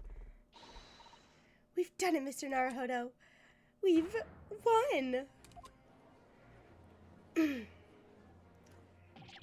What are you playing at, you dandy fool? Shut your trap, sir. No one deceives me. We had a consensus. I said shut your trap. I know a liar when I see one. And if the chap ever dares to cross the threshold of my shop, I'll take this razor-sharp blade and shave every last hair off his head. Ew. Please tell me he's a barber. Well, in a quite remarkable turn of events, the defense summation examination has flipped the balance of the scales of justice. Jurors now stand at 2 for guilty and 4 for not guilty. Accordingly, there is no longer a large enough majority among the jury for me to adjudicate, and the trial must continue. God, this part is long. There's still a lot in this part. Hereby ask the defense, prosecution, and witnesses to return to their places. Let's see, how long is part 2? Is it really long? Kind of. Actually, no. It's relatively short. Okay. Call upon you to pursue the truth. I mean, I've only been going for 2 hours. I don't... The sickness is starting to get to me. Lord Van Zeeks, continue to substantiate the case for the prosecution, if you please.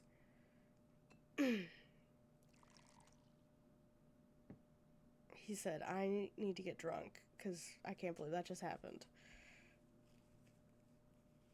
Don't sniff your stupid wine. Okay, sure. If you want to get that all over yourself.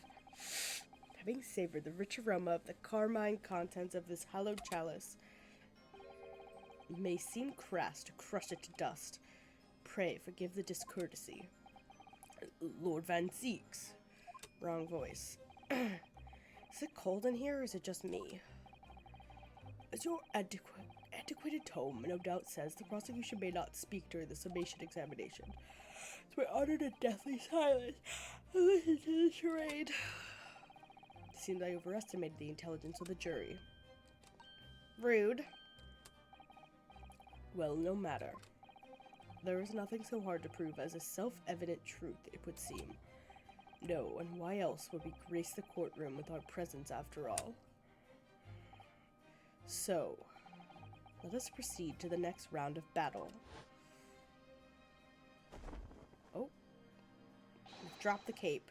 Bring forth the witnesses once more. Okay.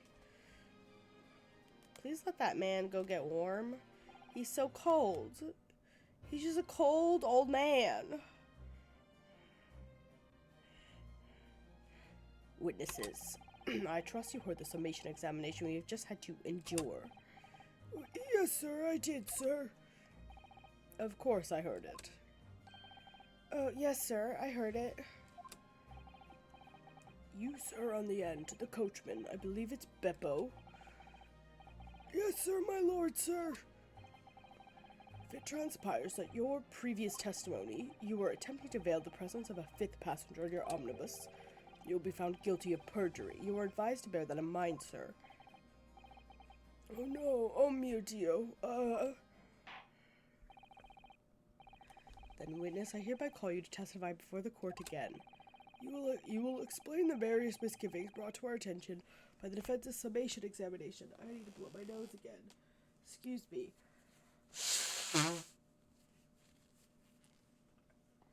Ugh.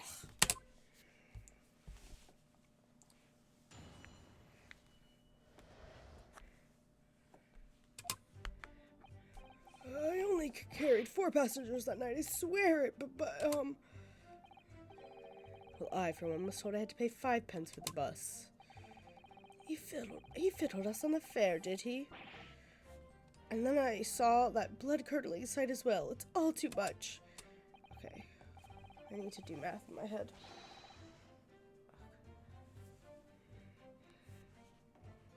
Sorry, I gotta respond to the text message.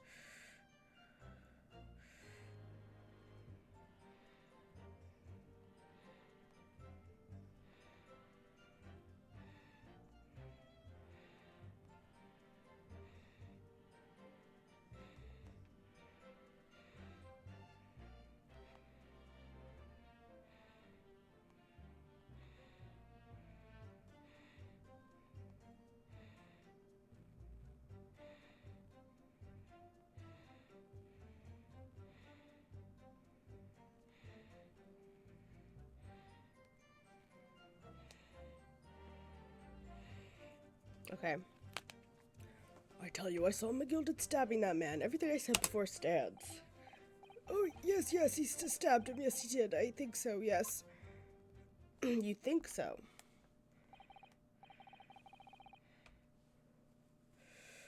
That feels like a statement to press. Counsel, make sense of this for me, please. Events and Fifth Passenger conjured into existence by my learned Eastern friend never existed. The confusion has arisen from the coachman's sly little cozenage. Sir, can you speak English, please? Beppo, explain yourself.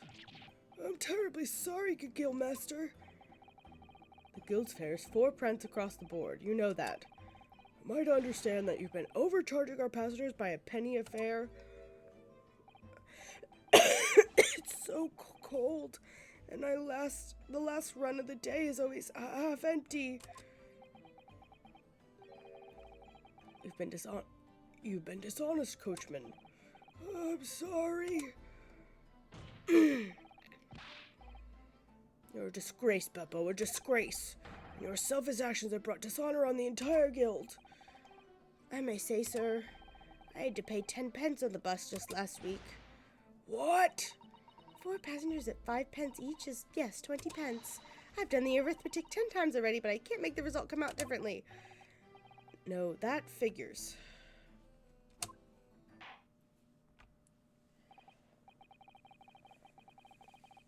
It would appear that one of the aforementioned misgivings has already been explained. So, the counsel for the defense, your cross-examination, if you please. I've already had the pleasure of protracted summation examination today. I see you intend to continue the parlor games. Yeah, I'm gonna fucking press him, because the coach rider is an idiot, it would seem. Kind of a dumbass.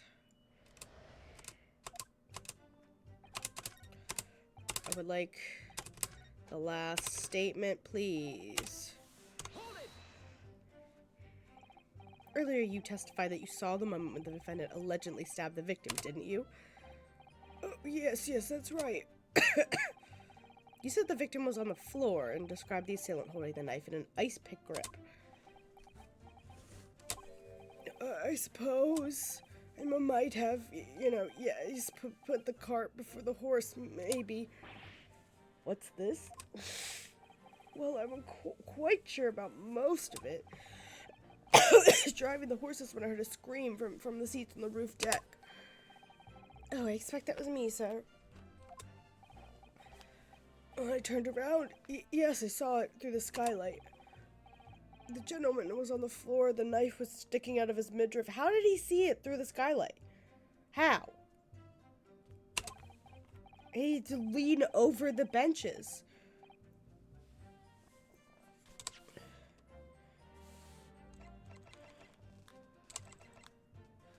Like, does he not sit, hold on this little ledge? Yeah, so how the fuck?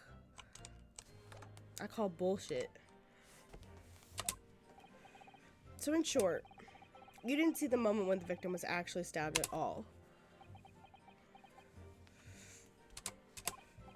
I really thought I did, but when I go over it again in my head, no, I suppose I didn't actually see the precise moment of the stabbing. Oh. Excuse me. Do you have something to say about that, Mr. Fairplay? Now, you listen to me. I know what you're thinking. He didn't really see the exact moment the fellow was stabbed. What are the chances of that? Eh? Are you asking me or telling me? He's getting flustered. I might be able to extrude some new information from him if I answer him cleverly. Could he have just happened to see the exact moment? Some days are like that. No. I'm gonna say that there's no chance. Well, it is a little hard to believe, certainly. Unless you spend your time peeping through a skylight on the top of an omnibus, that is. Peeping? A respectable city banker, I'll have you know. I know what I saw. I remember it as clearly as a Ballarat day. It was a grim scene, I don't mind telling you. Thank you, Mr. Fairplay. Oh, excuse me, it was getting a little hot under the collar there, my lord. I would ask you to supplement your testimony with a clear statement about what exactly you saw. Oh, I could do that all right. I'll tell you just how grim it was. Think I forgot the sight of those blood-soaked hands after the butcher stabbed the man? Hands, you say? I didn't want to press. I didn't want to do that. God damn it. I accidentally hit space and we just skipped through. I don't care what you people have. I love you both dearly. I don't care what you have to say right now. I know what I'm supposed to do, but I fat-fingered the keys.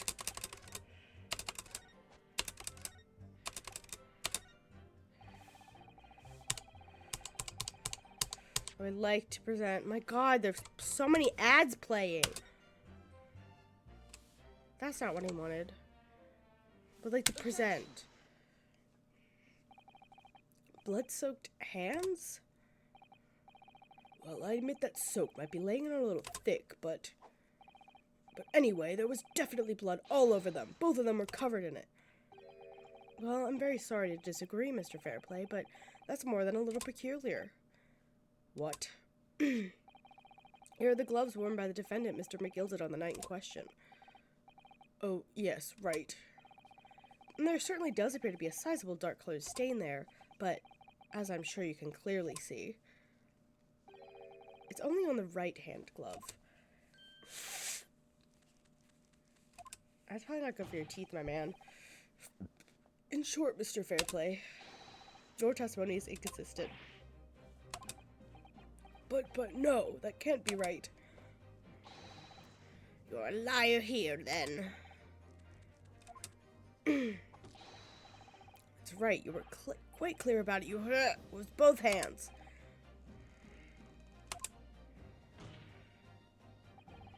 Mr. Fairplay, if your last statement was a lie, it calls your entire testimony into question.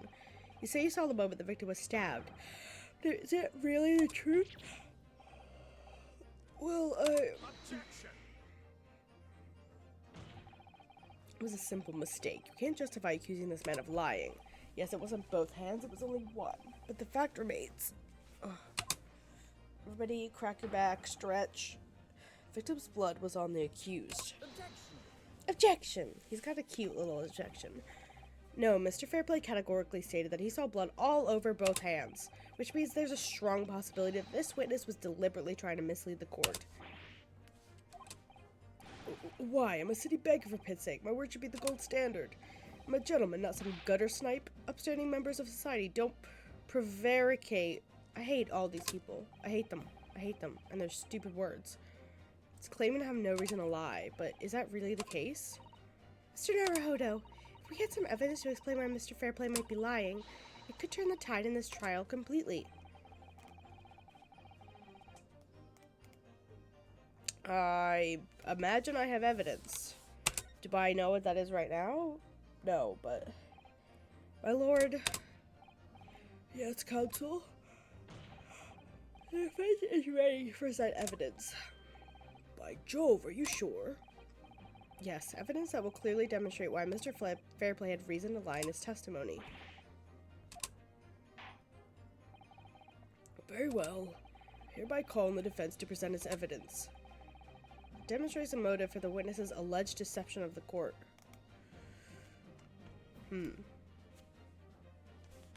No, probably not. Let me examine it. No. Oh, wait, this man's missing a button. Anyway. I don't think it's the carriage. I didn't mean to do that. I never checked this bitch out. Portfolio must contain all sorts of secrets of London's gentry. Oh dear, do you really think we ought to look inside?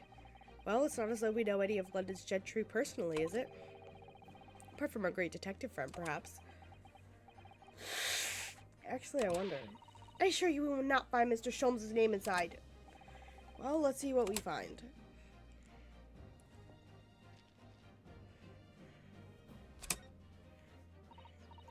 Gosh, it's crammed full of gentlemen's names, isn't it? Well, I suppose they're probably not all gentlemen at all, are they? After all, not everyone in this country is well off. Goodness! What is it? Look, do you see the name here? Bruce Fairplay. Should that mean something to me? Okay. Bruce Fairplay, the witness testifying at this very moment. Yes, of course, the banker. Why is his name in here? He borrowed 20 guineas, did he? Look, the repayment date is fast approaching.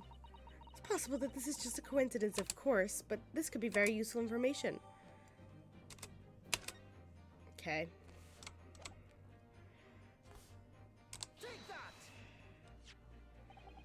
This is a list of the debtors who owed money to Mr. McGilded.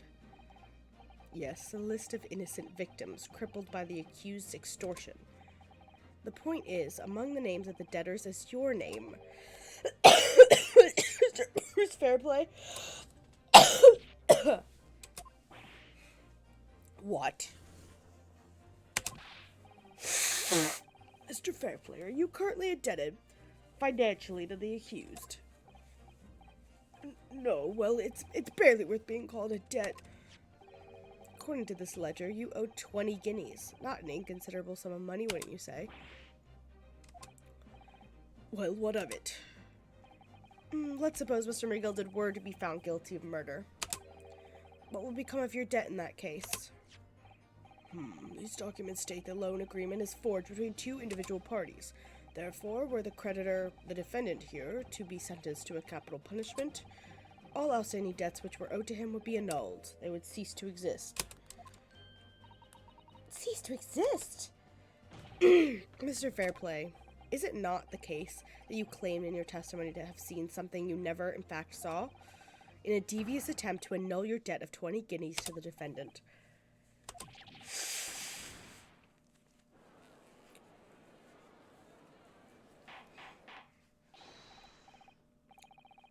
Mr. Bruce Fairplay. Yes, my lord. Let me ask you again, and be aware that your answer may have most serious implications upon your future, sir.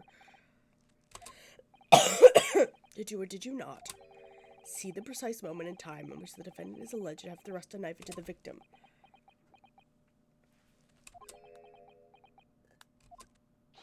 Your silence speaks volumes. You did not tell the truth in your testimony. Alright, let's not make a melodrama out of this. You're the one making the melodrama. Perhaps I did overstate the truth in a pinch. A pinch makes no difference. I definitely remember seeing blood on Mr. McGill's hands, both of them. And yet, only one of the defendant's gloves, which we have here as evidence, is stained. So you keep saying. I wonder if I might be allowed to speak, sir. Go ahead, Mr. First. Well, the thing is, I think I remember seeing it myself, as it happens. Seeing what? The blood, sir, on the assailant's hands. I think, yes. I'm almost sure it was on both of his hands, not just one. What? I mean, that doesn't line up with the evidence. So there's definitely, as I've been suspecting the whole time, another person was in the cab. We're going to need further testimony from all you witnesses. This time, I would like to know precisely what you did, what you did not see. I'll make myself perfectly clear.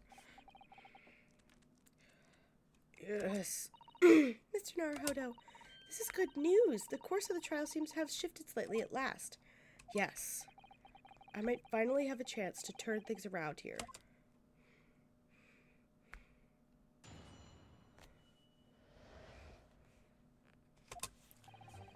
There was blood on both hands of the assailant. I sincerely and distinctly remember that. However, I suppose you might say I didn't see the exact moment the stabbing transpired, if that matters. It does. I remember seeing the knife, and I remember seeing both the attacker's hands with blood on them. I didn't actually see anything myself. No, not until I heard that scream.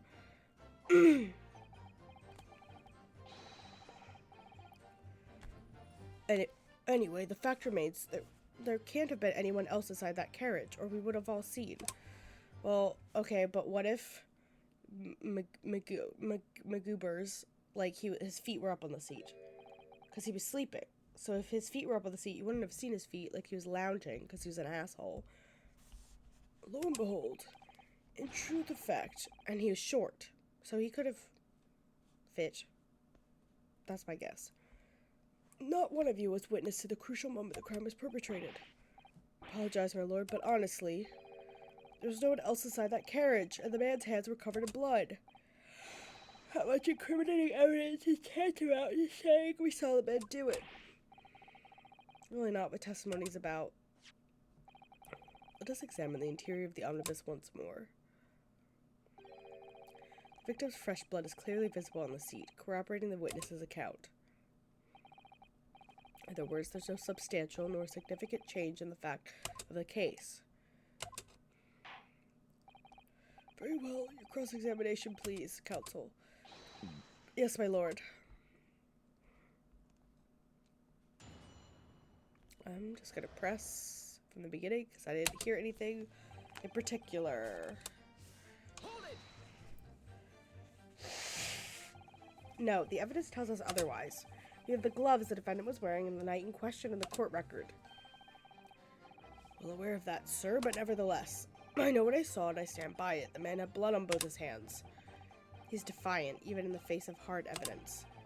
He's steadfastly refusing to admit that he might be mistaken about what he saw, but why? Your reasoning is dire.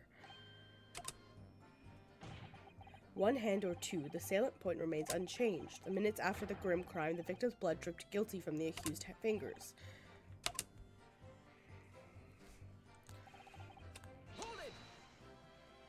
Don't try to downplay this. Whether or not you saw the exact moment of the crime is a matter of fundamental importance, as well, you know. But for crying out loud, we all know that no one else could have possibly have done it. It was just trying to save us some time. You have a loan of 20 guineas outstanding with the defendant, do you not? Had you hoped to release yourself from that financial burden by ensuring the defendant was found guilty? That's not what I was hoping for. I just lost a little guinea or 10 when I backed the wrong horse in the Derby, that's all. I was gonna win it all back. There's a fixture this weekend, that's a sure thing. A little guinea or 10? I'm a banker. No one bats an eye if I borrow a little spending money for the weekend. This judge is like, all you people are idiots. I think you may have revealed rather more about your character than you bargained for, sir. The witness's scruples are not on trial here.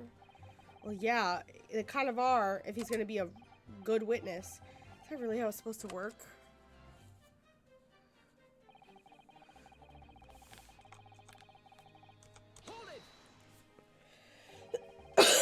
You definitely saw that too? Blood on both hands? Yes, sir. I mean, I know what you're going to say. Only one of Mr. Gill's gloves had any sign of blood on it. That's right. The thing is, as far as I remember, sir, when I looked down and saw Mr. McGill sitting beside the other fellow, I don't believe he was wearing any gloves, sir. He wasn't wearing these gloves? That's correct, sir, and I saw the blood on both his bare hands quite clearly. It's true, the dark-colored stain on the dark leather gloves wouldn't have been easy to see. I should point out that the police officers who apprehended the accused in the night in question reported that there was no trace of blood on Mr. McGilda's gloved hands. You want a big boy? You want a little boy? A little boy. Hi, Carly. Thank you for the resub. You lurk hope you feel better. Thank you. Enjoy your lurks. Sorry about my sniffling and blowing my nose and crap. This is puzzling indeed. Must be significant somehow, I'm sure of it.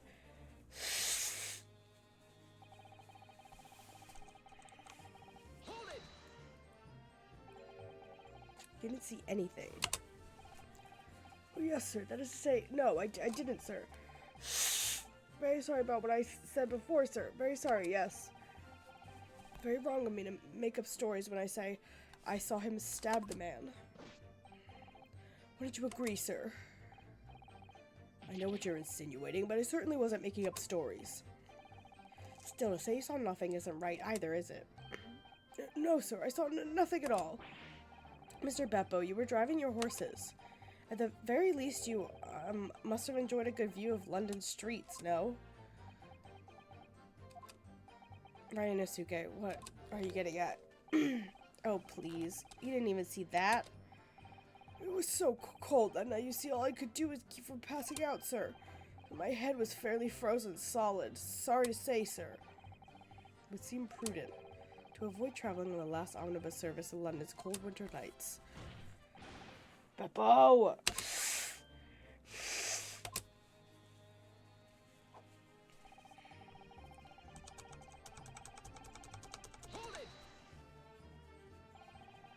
And everything you saw of the incident was through the skylight of the roof of the omnibus?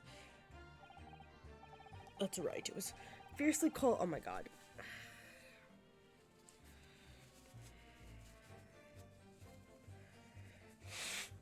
Ugh. What is my nose producing? Why is my nose just producing pure liquid?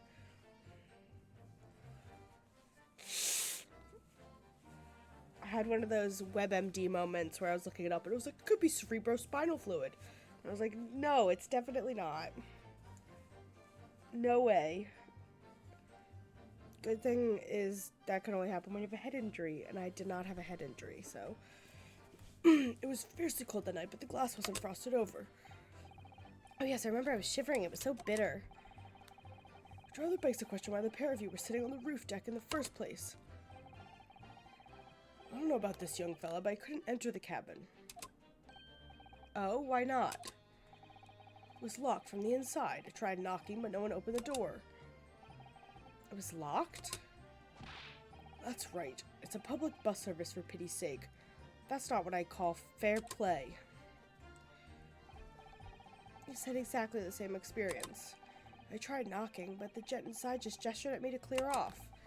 So I had no choice but to climb up to the roof deck and look down longingly to the warm cabin below. I can assure you, just wasn't looking down, I was glaring, long and hard. It's precisely why I can tell you with absolute confidence that if there was anyone else at all in that cabin, I would have noticed. Unequivocal, I would say. I'm not sure about these two witnesses. Could they really have seen everything inside the cabin through the skylight? Oh god. I didn't know that was gonna happen. I'm supposed to have a bird's eye view. I didn't want to do that. I wanted to... Birds generally have acute eyesight, so... Thank you, this. No.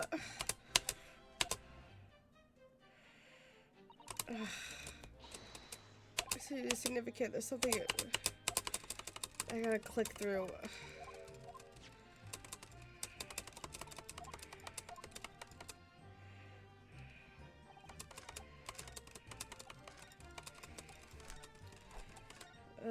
Oh my god! I'm so sorry.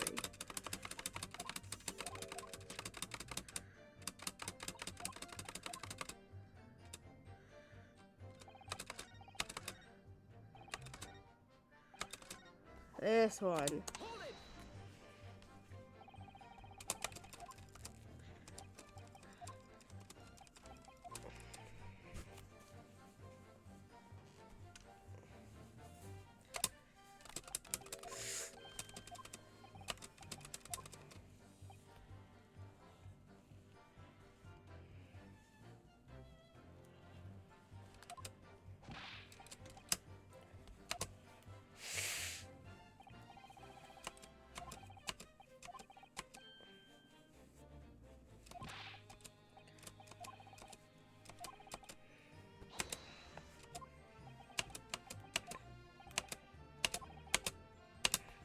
No. No. Allow me to confirm one thing, Mr. Fairplay. You were riding this omnibus and witnessed the events in the cabin through the skylight and the floor of the upper deck. Is that right? That's right, yes. In that case, there's a portion of the cabin interior that would have been out of sight from you. By golly, really? Obviously, at this stage, you can't say for sure. But the possibility cannot be denied. At the time of the incident, there could have been another passenger in the enclosed cabin of the omnibus. Enough hypothetical meandering, my friend. The prosecution demands that you substantiate your claims. After all, the scene of the crime is here in the flesh.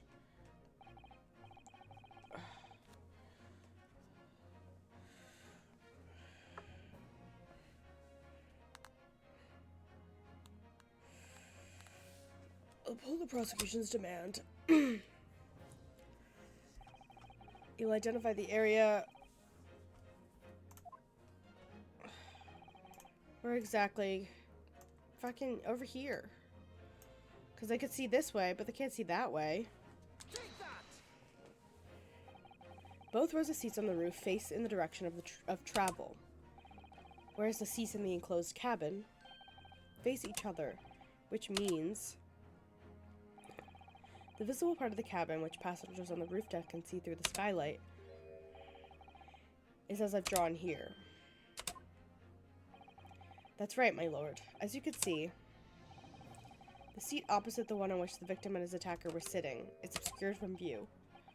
In other words, if someone had been sitting on that seat, it's quite possible that these witnesses would have been completely unaware of it. Objection! It's quite possible some phantom was sitting there. You have a forbidden habit of obscuring the truth with ambiguity. I concur with the prosecution's rejoinder. In a British court of law, evidence is paramount. I cannot entertain this conjecture, counsel. That is, unless you're able to put a name to this mysterious passenger whom you allude to. Can you, Mr. Naruhodo?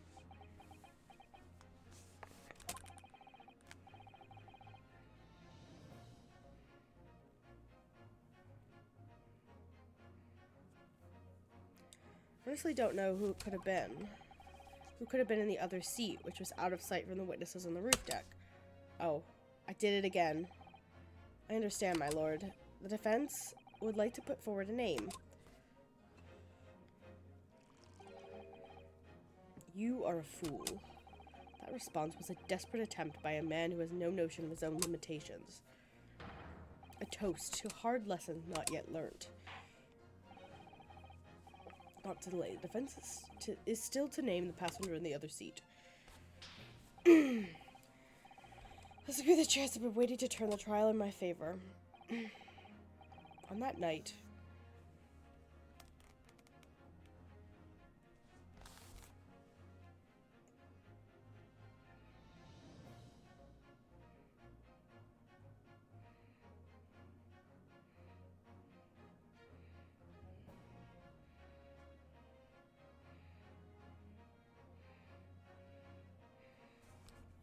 on the night of the murder, the person occupying the seat in the omnibus cabin that was obscured from view was... It was our man. He was the one. He was taking a nap. Take that! The passenger in the enclosed cabin that the witnesses on the roof failed to see has to have been Mr. Magnus McGilded. Mr. McGilded? What are you talking about, counsel? It's the name of the defendant. Objection!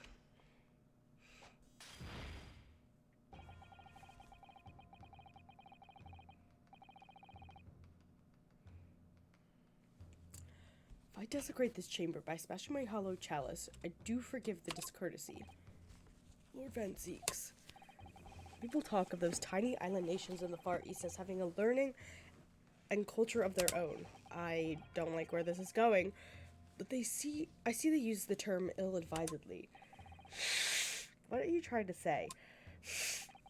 Let me explain in terms that even a student of an artless backwater such as yourself might understand. When the bloody scene unfolded, the victim and his assailant were sitting side by side. Multiple witnesses have attested to the fact. It's the very premise on which this case is built. But that premise may be wrong. What? If the victim really was sitting beside Mr. McGilded, it creates an inconsistency that can't be reconciled in any way. What inconsistency, counsel? Defendant's gloves, my lord. Both witnesses made the same testimony. They claimed that there was blood on both hands of the person sitting next to the victim. Objection!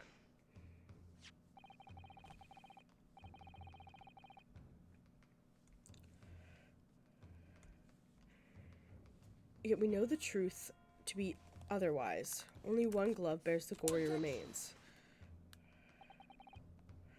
The point is, even in the face of irrefutable evidence, both witnesses have maintained their stance. Yes, their testimony remains unchanged.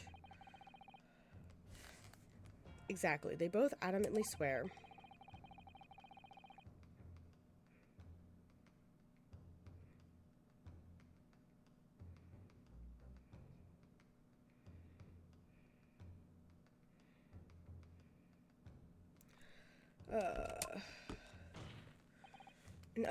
In short, the members of the event is correct, and their testimony reveals the truth. It was somebody else sitting beside the victim that night, a third party we've yet to identify. The victim's blood on the passenger's hands, both of them. Who was this third party? Obviously, the true culprit. Extraordinary.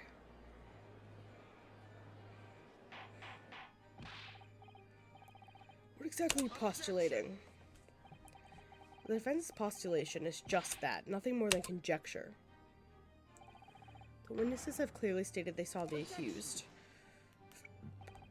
But when elaborating on his testimony, Mr. Flairplay said the two of them were wearing hats, and I couldn't exactly make out their faces. Yes. The tops of their heads were obscured by the roofs. I could see the rest of them, though. Yes, that's right. Both jets were most certainly hatted.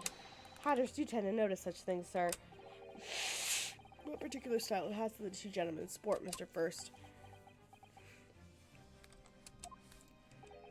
I'm afraid I don't remember. And you call yourself a hatter? The style of the hat makes no difference. There was no third passenger in that cabin. How can you be sure? Because if there had been, the accused Mr. McGilder would undoubtedly have offered to depose the fact. Unless, that is, you are proposing an even more preposterous explanation. The accused failed to even notice the presence of the true culprit in the very cabin in which he traveled.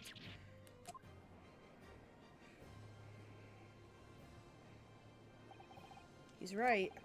If there was another person traveling in the enclosed cabin in the omnibus, it's inconceivable that Mr. McGilder would have been unaware of it. It's clearly a simple solution to this problem. Bring the accused, Mr. McGilder, to the stand. Well, what say you, counsel? Prosecution objects, my lord. On what grounds? As a suspect, he will have already made a full statement to the police. But what if there's some reason why he's unable to speak freely? I guess McGilder is no uneducated ruffian. If it indeed turns out to be the man has been withholding information, you can be sure it will have been a most deliberate act. Counsel for the defense, what is your opinion? My lord, should we ask Mr. McGilder to testify or not? Demand his testimony.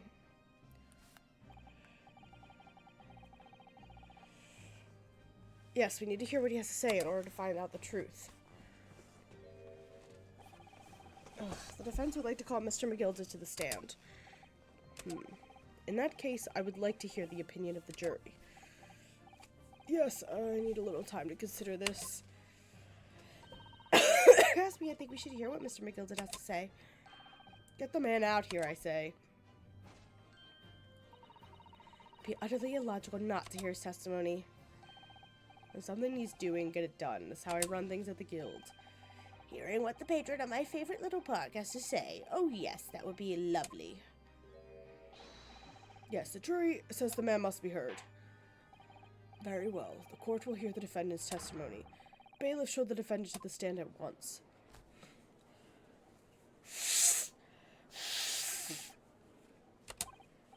Now maybe that what actually happened that night will finally become clear. To be continued? The proceedings be resumed. Mr. McGilder, have you been listening to the discourse of the day? To be sure I have, my lord. There are now two matters on which the court desires to hear from you. The first is whether or not there was a third party with you in the omnibus cabin, as proposed by the defense. The second is that if such a person was indeed present, why did you conceal the fact from the police? Again, no, 'tis not my nature to hide anything at all. Just answer the questions, please. Truth of the matter is, I've been desperate about this all along. Do I tell yous all or keep my mouth shut? Tell us what, Mr. McGilded. The fine fellow representing me is absolutely right. In the carriage on the night with myself and the other man, there was another passenger. Oh my god, the fucking ad breaks. True. Aye, 'twas me who helped the little urchin get away after it all happened. You... what?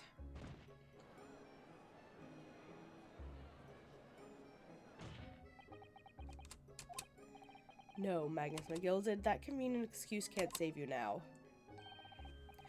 Truly sorry I am, Lord Van Zeeks.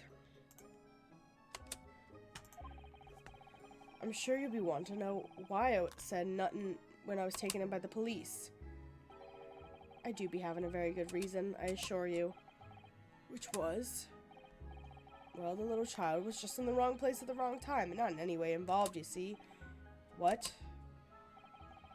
If the police had known the wee one was there, they'd have assumed she'd done it. They'd have hauled her into this secure courtroom, just like myself.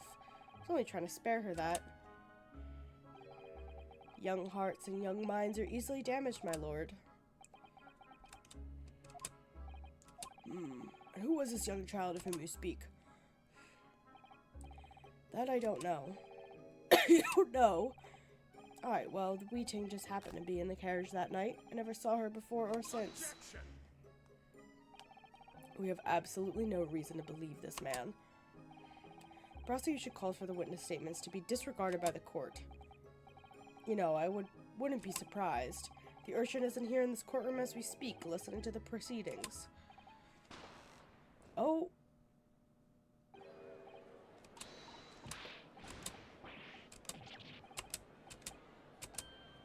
What is going on? Careful, Mr. Naruhodo, cover your face. Don't let the accused escape. Secure the omnibus. Hereby call an emergency recess. Ensure the defendant is in custody. Clear the courtroom. We were hurriedly removed from the smoke-filled courtroom by the bailiff. Amid scenes of chaos, as people stumbled over one another in their desperation to flee the chamber. We had no idea what was happening. All we knew was that for the time being at least, the trial was suspended. Wild.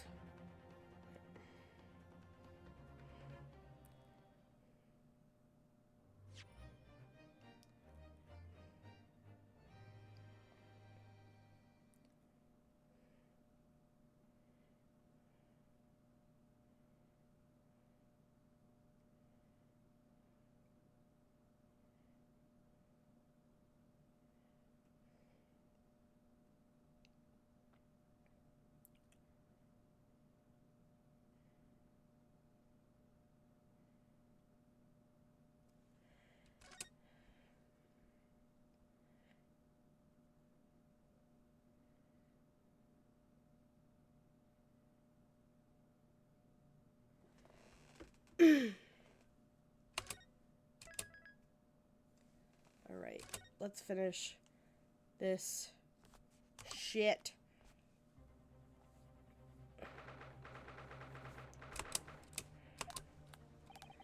What on earth just happened in there? Mr. Naruhodo, I managed to find out what happened. Susato. I was told it was an advanced form of smoke grenade, a type of exploding device that releases smoke. Smoke grenade? Sounds like the sort of thing ninjas use. Just making sure everything is safe now. I think the trial will start again before long. But who would have done something like that? Police managed to catch someone who was trying to flee the courtroom, apparently. Flee the courtroom? Why? Well, it's a young girl of around 15, I hear. Young girl. Then could it be? I know. That did startle me. There was just a smoke bomb in this game, so I really thought that was maybe the game for a moment. How you doing? Mr. Golden was just talking about. my thoughts exactly. So he wasn't lying. Oh, what's become of Mr. McGilded, actually?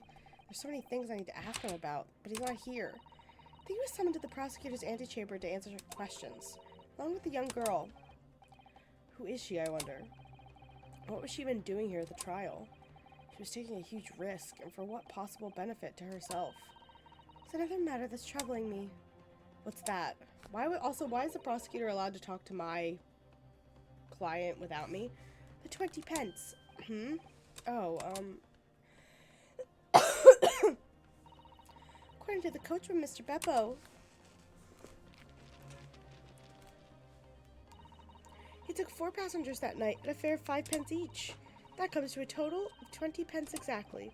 And now it seems there were in fact 5 passengers. Jeez, the figures don't seem to add up again. Well, she definitely snuck in. She's right. That is strange. Counsel for the defense, kindly proceed to the courtroom. Also, why was this child dressed in a suit? This girl. I mean, she could be, but we'll go in straight away. Well, whoever she is, I imagine this young girl will be asked to take the stand and testify now. Can't really imagine what she's going to say, but it could alter the whole direction of the trial. We'll know soon enough, Miss Susato. The pile of tissues I have going next to me is obscene.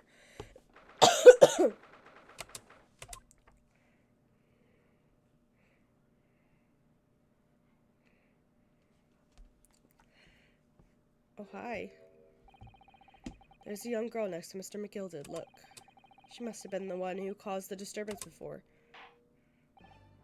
Well, after that rather eventful recess, the court will now resume the trial of Mr. Magnus McGilded. Now then, Lord Van Zeeks. My lord, I believe you have established the cause of the smoke which failed proceedings earlier.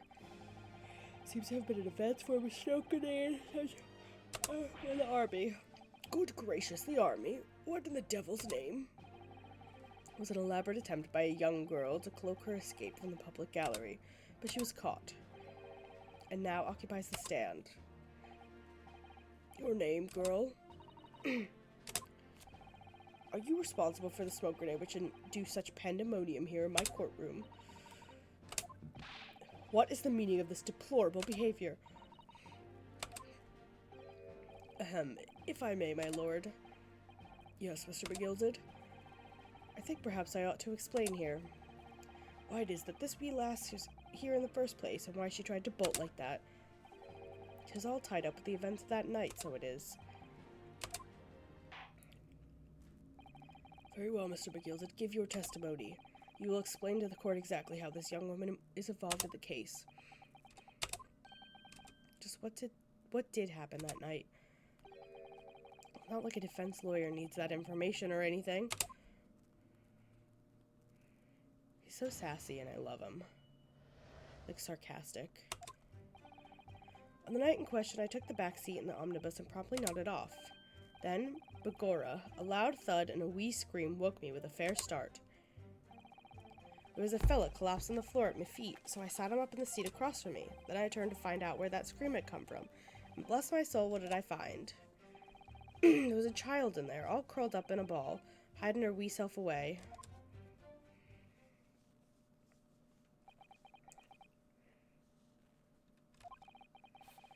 Remember, somewhat baffled, I confess, but from what I gathered the night in question, this young girl was indeed riding in the omnibus, is that correct? It was exactly as the defense counsel said. The last was the 5th passenger, my lord.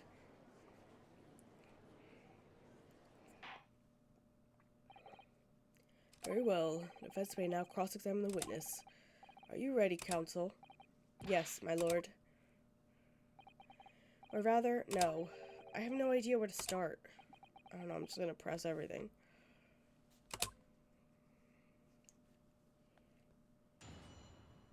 I like these swords. They're like stained glass. My teeth on them.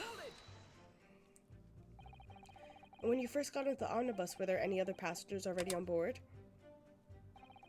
There were not. The cabin was empty, and there was no one on the roof deck either. You were the first passenger, as it were. I see. Aye, that's what I took the back side as I did. 'Tis the most comfortable, so it is. Could you explain exactly what you mean by the back seat? By all means, 'tis how you already described it earlier, talking about the seat opposite the one in which the poor gentleman who was stabbed was sitting. Like I said, 'tis the most comfortable and where I feel most at ease. And, of course, I enjoy gazing through the skylight from time to time as well.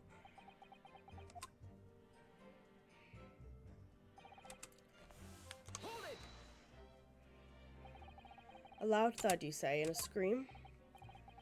That's right. How can I explain it? It was like the sound of someone falling to the ground. That sort of noise. You'd think it was the sound of Mr. Mason falling to the floor having been stabbed. Well now, you'll remember I was asleep at the time, so I wouldn't like to say. And when the sound woke me, I opened my eyes. There wasn't a soul to be seen in the carriage but the fellow on the floor. We didn't see anyone, but at the same moment, you did hear a scream. The seat's above you on the roof deck, I presume. Not above me, no, my lord. 'Twas from inside the cabin. But I wasn't altogether thinking about the scream. No, I was too stunned by the desperate sight before my eyes. You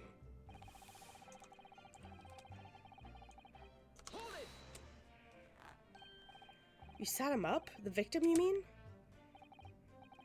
That I did, on the seat across from me, as I said. I could plainly see the poor devil was already gone. You wouldn't leave a dead man just lying on the floor now, would you? It's his common courtesy, so it is. Find that a little hard to believe. Lord Van Zeeks, now, why would that be? You wake to find a man lying dead at your feet in the carriage. Any normal person would hail the cabman. Any upstanding member of London society, that is. Well, now, as you know, I'm in something of a special line of business. The business of lending money at exorbitant rates of interest. Unfortunately, my lord, not everyone is thankful for the help I offer them, and some would even see me dead. So I do try, where at all possible, to avoid getting myself in a tangle with trouble. Are you suggesting you were just going to leave the man there? Heavens alive, no. I was always intending to report it, so I was. Only, I had in mind to find out why and wherefores first. The whys and wherefores? Right you are. There were some details I wanted to understand before anyone else got to meddling. That wee scream I heard, for example. Wouldn't your good self do just the same? Yes, the scream he says he heard at the same time as the thud of the victim collapsing.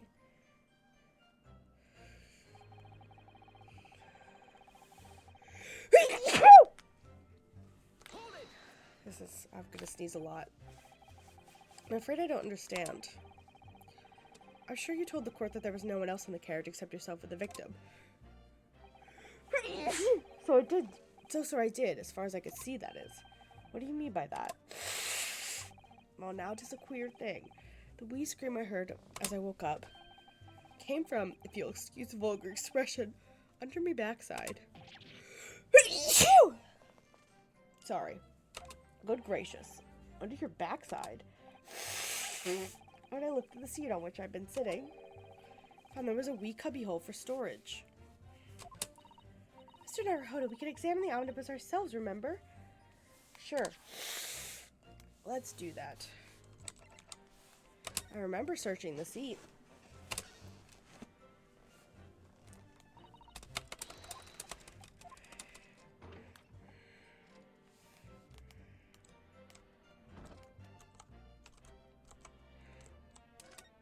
Nope. Only wide enough.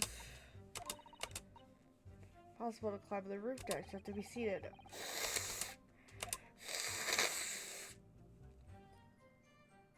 Does it not want me to be here myself? The whole bus was submitted as evidence. This would be a very good time to have a thorough look around inside.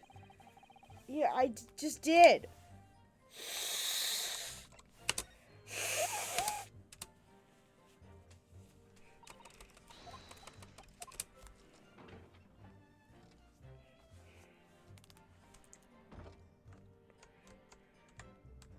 Oh, gosh.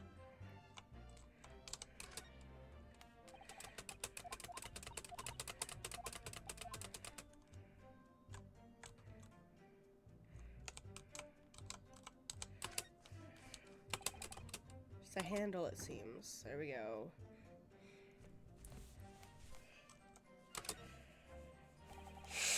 There's a storage compartment, but there's nothing in here. It's totally empty. That doesn't seem right. I can't put my finger on what it is. Alright.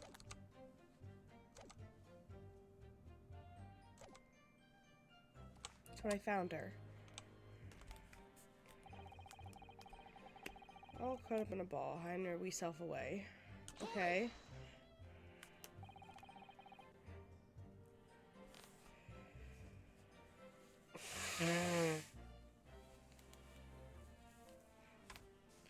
You said she was hiding herself?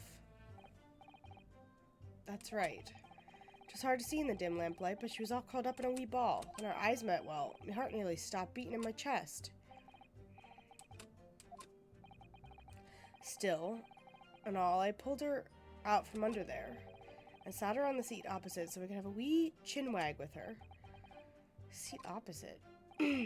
That's right, just next to the dead gentleman there. You said the young girl next to a corpse, sir. Well, as I'm sure I mentioned, a gentleman in my position can all too often find himself in mortal danger. So, I needed to find out just who this urchin was, you see.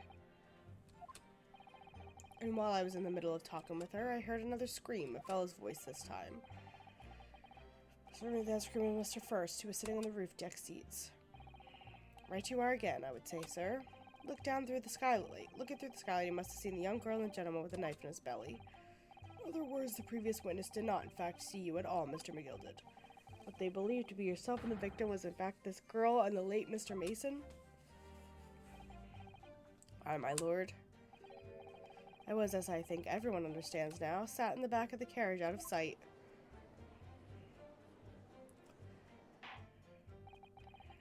Certainly plausible. The defendant is somewhat diminutive in stature, and readily confused perhaps with this young girl. After that, of course, with the scream from the gentleman over us, the driver realized something was wrong and pulled up the horses. Thank you, I've heard enough.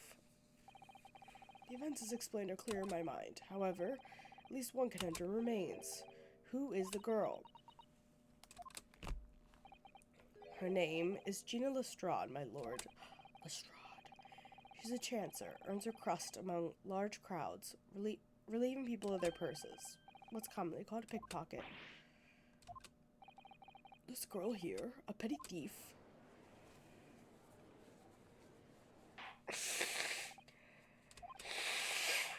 Is this true, Miss Lestrade?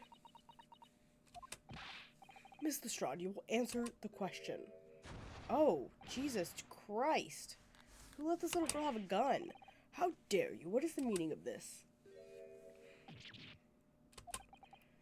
The girl, she's gone. Open your eyes. I'm over here. Oh, God. She's gotta... Good gracious, how? What was the point in that little sidestep? I know what you lot are thinking. Grown-ups are all the same. This dirty little dipper, you'll say, slipped up and got caught on the job. She got herself backed into a corner, so she knifed the gent. Go on, that's what's in your heads, ain't it? No, not at all. This is a court of law. We're here to determine the truth, not cast... Turn us into Shrek. Look, knives are for cowards. Only thugs use weapons like that. All I need for what I do is these fingers. I'm a professional, alright? At least a girl voice. Maybe not in your eyes, but I got pride in what I do. Let me guess, you don't count smoke guns among the weapons for thugs? Oh, this? Yeah, this was in a bag I lifted the other day, down where they keep the four-wheel drags. It's nice, isn't it? I like the pink best. Do not wave that thing in my direction again. So, you admit that you were riding the omnibus on the night in question.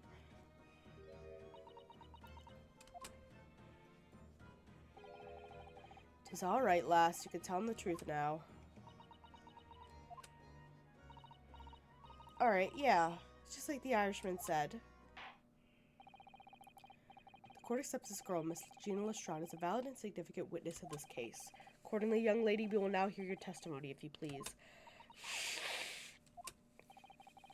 You'll tell the court exactly what happened in the omnibus on the night in question. Alright, if I have to.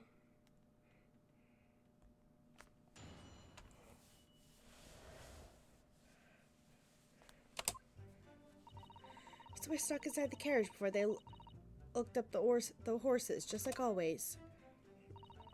But it was a right waste of time. I got nothing to show for me troubles that night. I'll tell you can't see a blind thing in that hiding place. It's pitch in there. Then, after a while, I heard this loud bang. It nearly jumped me out of my skin, I did. And then the scream just came out. It's because of that this swell found me. He did help me get away, mind. Yes, he let you go. Fail to understand why you would let this street urchin go, Mr. McGilded. Oh, 'tis simply itself, my lord. You see, she couldn't possibly have killed the other passenger. I knew that for a fact. How? As I'm sure I said before, sir. I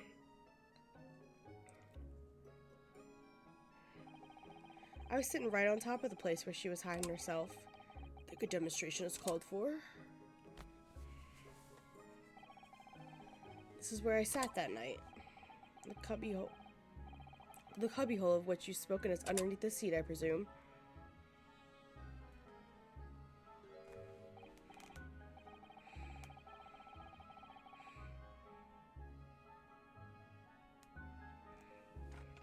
It does appear to be large enough to accommodate someone of this girl's size.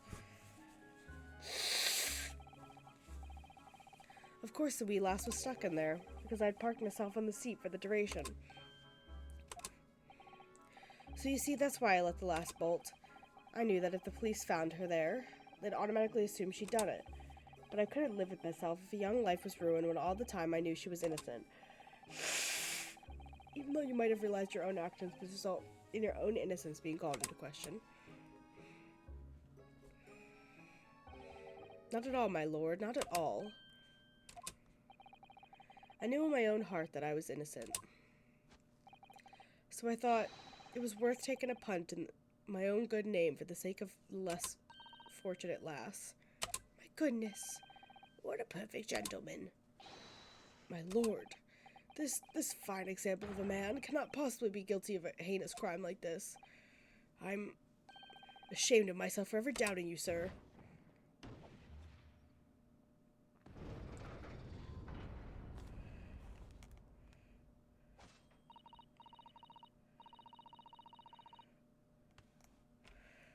With a calm, calculated reasoning, one arrives clearly at the truth every time.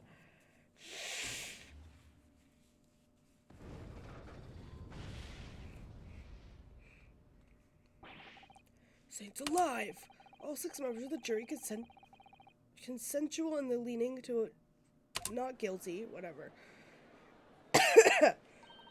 Sir Naruhodo, this must mean... Must be what? We're victorious! We've won? Are you sure? Objection! Oh.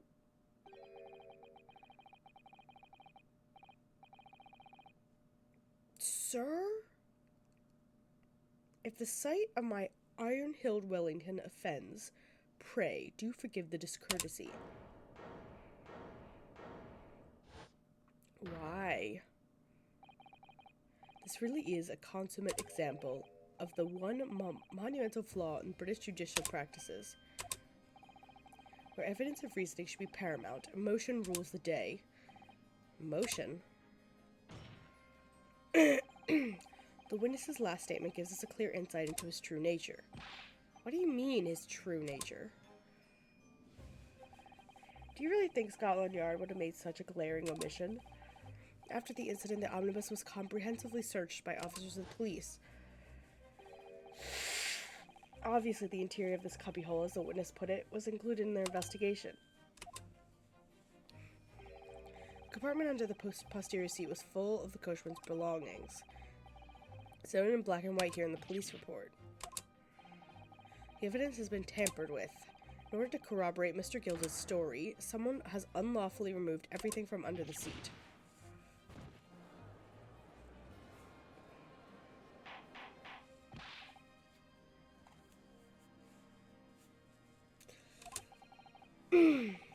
How could such a devious contrivance possibly have affected counsel?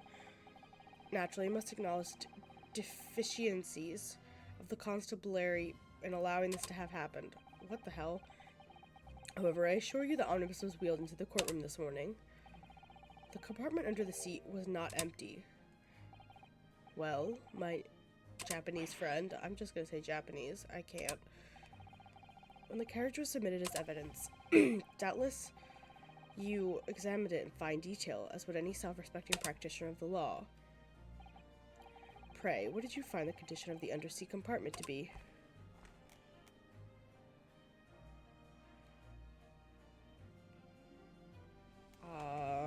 I didn't look before now. Jen would be able to clear up in a jiffy. I did say something along the lines of, this doesn't seem right. So maybe there was stuff in it? Go ahead, you tell the court now, fella. How? This is an elaborate excuse by the desperate Lord Van Zeeks. Well, counsel, do you have something to say on this matter? How am I supposed to answer? What can I say about the state of that little compartment under the seat in the omnibus? I didn't look. That's the problem, is I didn't look. But I have a suspicion there was supposed to be something in it, because when I looked just now, he was like, something doesn't seem right.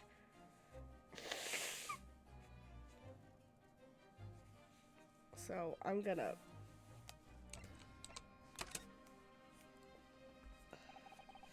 I really don't know if giving this answer is helping my case as counsel for the defense. As far as I remember, at least. When I first examined the compartment, I'm fairly certain there were a number of articles inside it, yes. Are you sure, counsel? What are you saying now, you daft dot? Thought you were on my side here.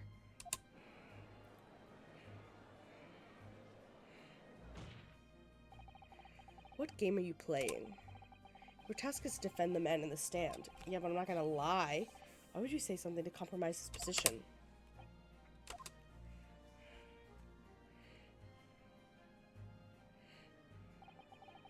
As the advocate for the defense in this trial, I confess I'm still not entirely sure where I stand.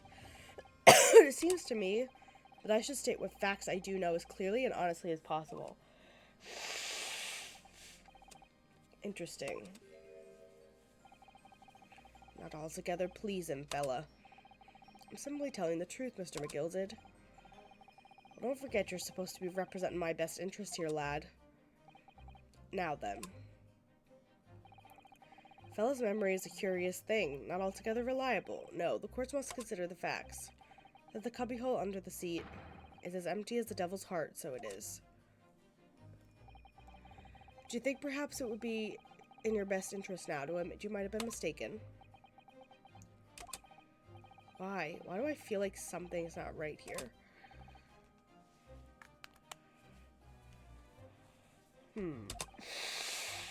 I should like the jury to weigh in on this, I think. That compartment is designed to house horse equipment used to maintain the smooth running of the carriage. Guild's rules state the omnibus should be properly and fully equipped at all times, so it certainly wouldn't have been empty on the night in question. Bubbo isn't that irresponsible. The money linen fleecer and the pick purse are lying.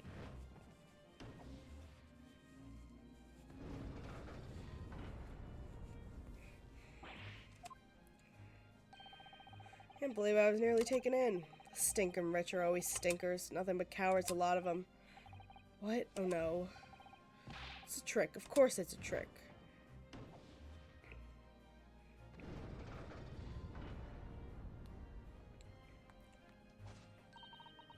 Quite so. I must concur here.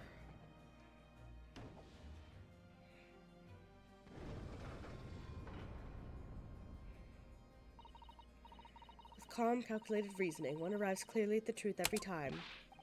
Yes, but every time a different truth, it seems.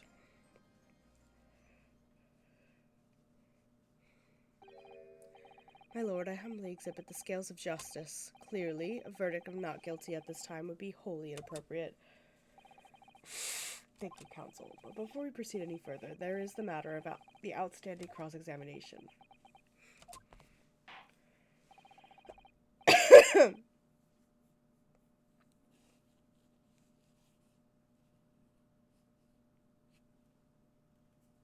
me.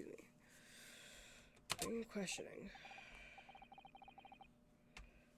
What just happened? The whole balance of the trial just shifted, almost beyond recognition. The Reaper of the Bailey is at work, it would seem. My god, the amount of fucking ads. I'm so sorry, guys. Fucking Twitch.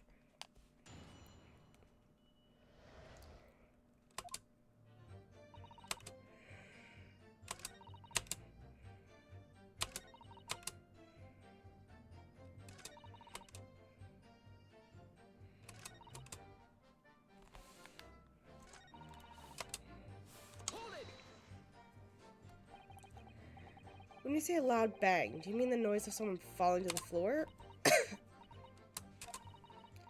Could have been, I suppose. I don't remember so well. Point is, it made me jump. And let us scream involuntarily.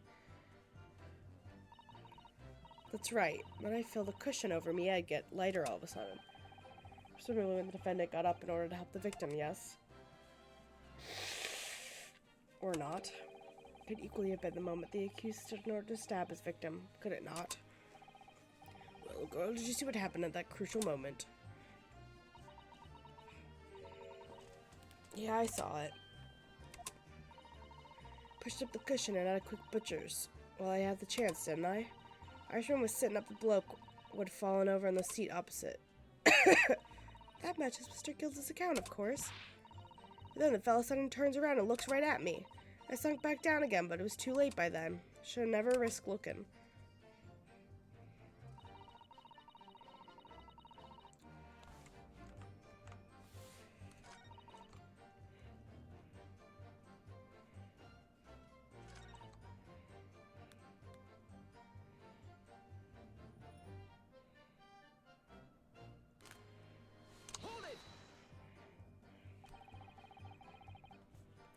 You couldn't see out the cabin at all?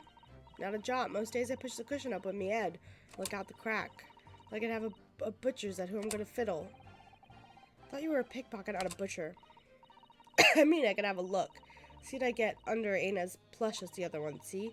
Most of the time, the passengers plan themselves opposite. But for some reason, that night, this here Irishman spent the whole journey right over me head. For that reason, you weren't able to push the cushion up to peek out. I see. Truth is, I ain't too happy in small dark places. Feels too much like being thrown in the clink. It's the only place to hide in them carriages. So it's Obson's choice. Why don't you just stick to picking people's pockets in the open then?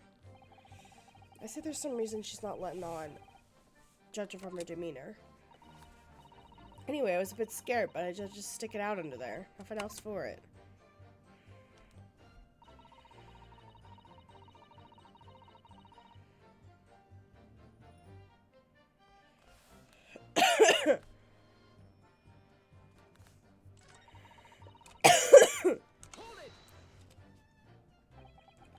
When Mr. McGilda discovered you, he pulled you out from your hiding place? I was scared stiff I was. He dragged me out and sat me down in the seat and all. Next to the victim, Mr. Mason. Yeah, the bloke had a knife in his guts. He was still bleeding. And then the carriage lurched a bit, and he ended up falling onto me. Ugh, how awful. How awful. Both me and Anne's got covered in blood. Made me feel sick as a dog. Both our hands covered in blood. That must be what the rooftop passenger saw. After that, I believe you talked with Mr. McGilda for a while. Is that correct? He asked me some stuff. He wanted to know me name and what I was up to and that.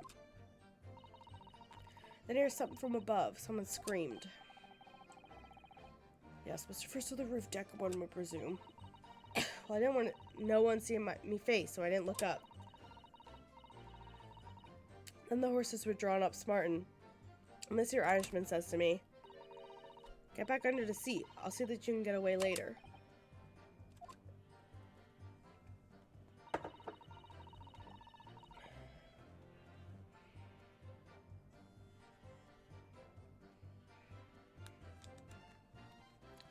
All 6 members of the jury decided the defendant was innocent.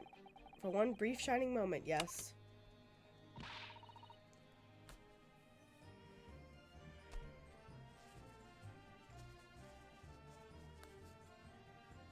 It's clear they're still very unsure. You just find some conclusive piece of evidence among this new testimony. I'm sure it would clinch the verdict we want. I think you're right. And I have this niggling feeling something's bothering me. But I just can't quite put my finger on it.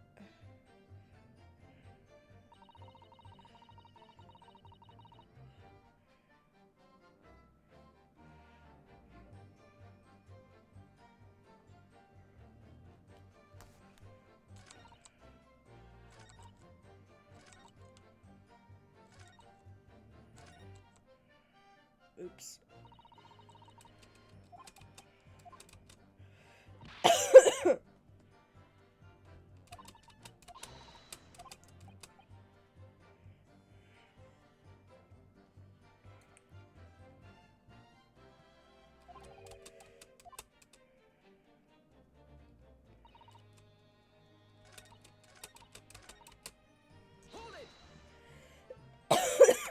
You say a loud bang.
Excuse me.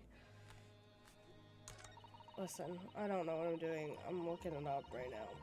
Because this is ridiculous.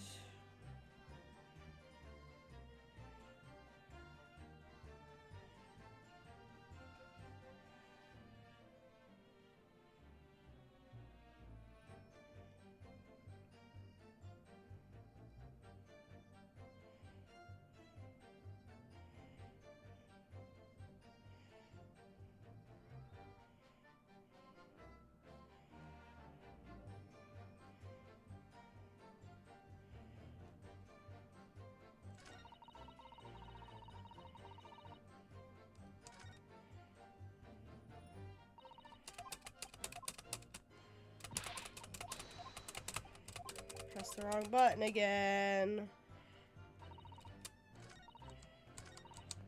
Hold it!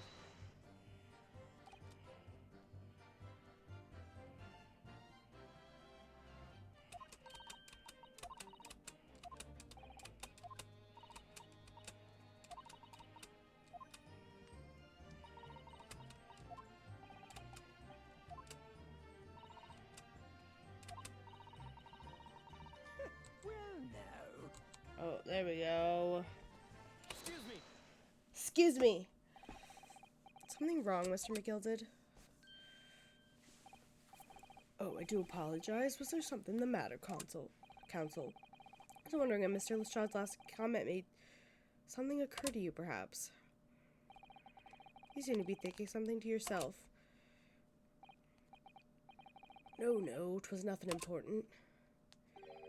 I was feeling bad for the poor lass is all. I remember feeling desperate myself as a young lad, shut up in the dark. It was terrifying, so it was. I see, yes, I'm sure we can all sympathize. I'm so scared of the dark now.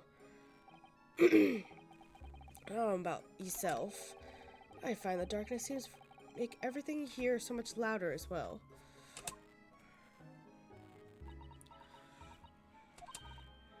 Yeah. I suppose it does, maybe. Miss Lestrade? Did you hear something that night? Anything? An unusual sound, perhaps?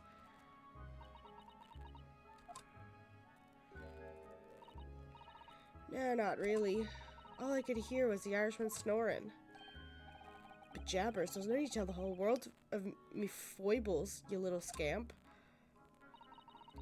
What a pity. If only Miss Lestrade had heard something. Might have given us a vital new clue.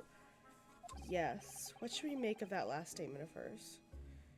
It's, I assume, profoundly important.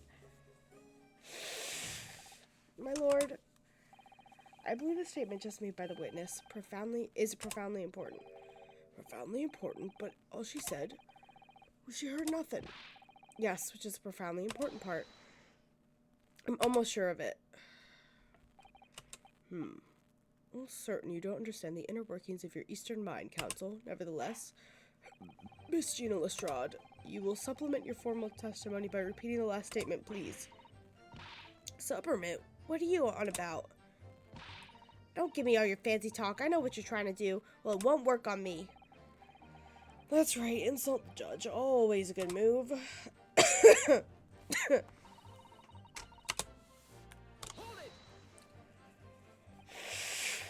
So you're straining to hear what was happening the entire time. Since the moment you hid yourself. Not exactly, no. Sorry? Well, there was no one in the cabin to start with. I could just push the cushion up and have a butcher's to see what was what. But then when I saw this swell getting on, I got me head down so he didn't notice me. Mr. McGilda sat on the seat under which you were hiding, correct? Yeah, would you Adam and Eve it, huh? What a mug. Then all I could do was listen. I was waiting to jump out of there as soon as I heard him leave, you see. But Woody, not likely. Even though we stopped here and there, I never heard the door open. So I just had to stay put and listen to him driving his pigs to market, snoring like an old dog he was. Are there any conclusions we could draw from that, I wonder? It doesn't make sense. Because the other passenger would have to get on. Miss Lestrade, what have you just told the court? It's clearly at odds with the facts. At odds? Are you sure, man? Absolutely. Seems my learned friend is not as dull-witted as I feared. So Van Zieks realizes it too.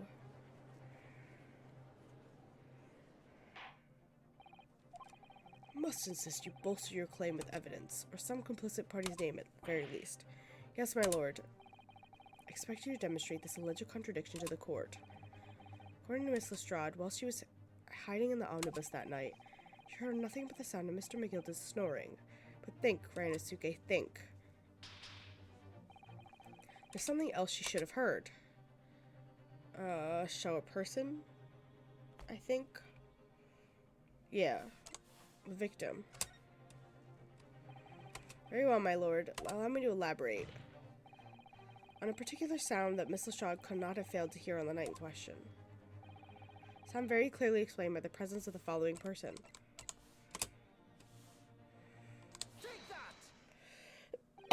The thrice-fired mason.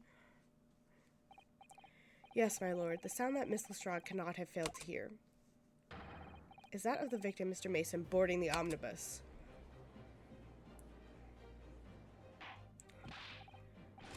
Explain your reasoning, counsel. Miss Lestrade, allow me to confirm something. You claimed earlier that you were the first person on board the omnibus, is that correct? Yeah, of course I was. Got on while the driver was in the pub, didn't I? And the next person aboard the omnibus was Mr. McGilda. That it was, not a soul in the cabin when I climbed aboard. At least, not in plain sight. So you were to all intents and purposes alone in the enclosed cabin of the omnibus at the time. Did I not just say as much? I wasn't traveling with anyone else, if that's what you mean. Yeah, I saw him get on, remember? The crack in the seat cushion. I thought it was over for sure. And from what we've heard, the carriage made a number of stops after that on its onward journey. During which time, did you not hear the door opening or closing at all? Nah, I never heard it. It's exactly what I was listening for, weren't I? Waiting for this swell to leave? In which case, when and how did the victim end up in the carriage? We know that the victim collapsed inside the enclosed cabin of the omnibus. Therefore, Miss Lestrade's statement about what she did or did not hear is at odds with the facts.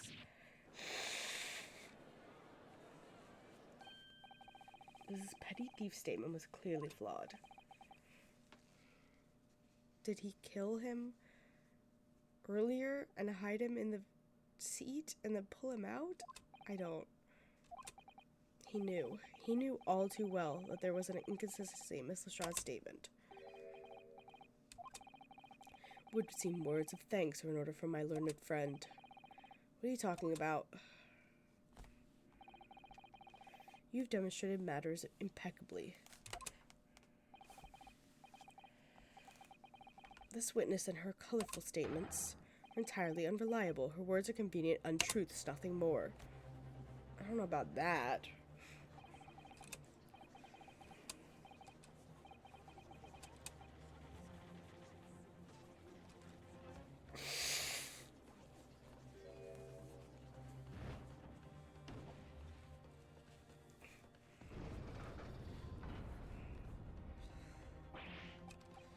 She didn't even say anything.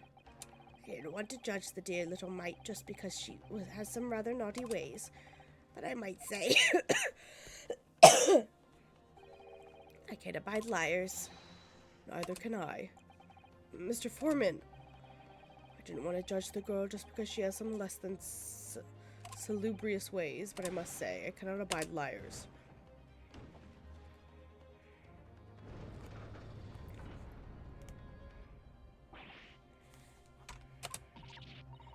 That's 5 jury members leaning towards guilty.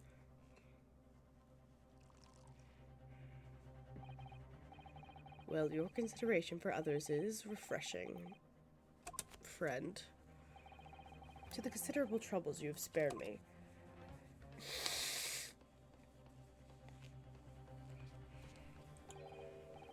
Yes, very refreshing.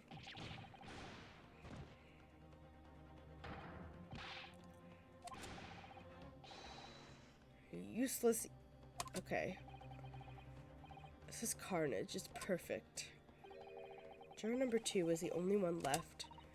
Mr. Harder, the ways this is going, I know, if we can't find some new way to convince everyone of Mr. McGilda's innocence, the judge will rule and we'll have lost. I very much wanted to believe the words of one London's most respectable gentleman, but those of us in service know we must accept hard truths. Yeah, wait. I'm sure there's something I could do. Witness's last statement seemed to have revealed a critical inconsistency in her story. However,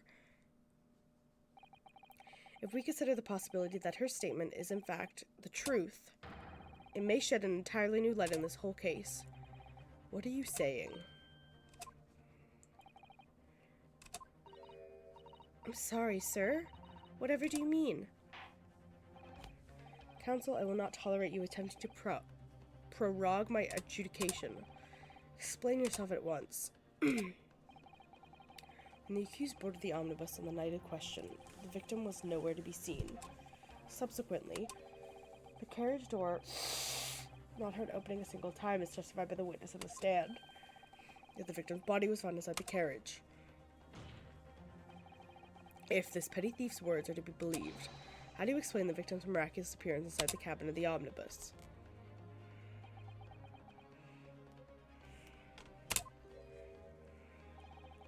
Only one way to explain how the victim came to be inside the carriage. He was in there already. There's another entrance. He was put in there after he died. That's not the last one.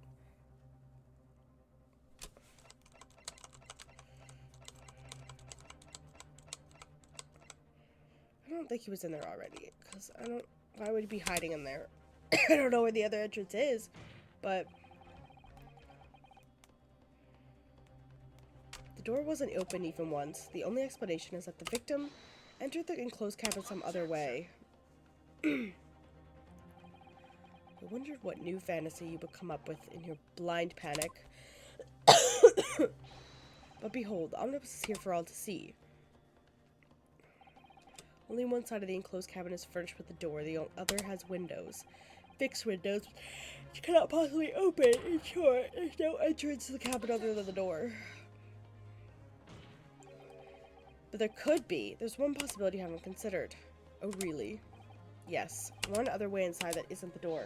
Another opening to use which allowed the victim to appear in the cabin.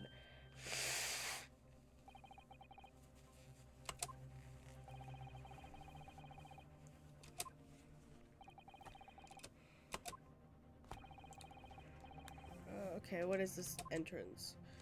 If it ain't the windows, is it the skylight maybe? Oh, did he come in through the skylight? The answer is obvious. It can only have been the skylight. I say the skylight. Objection!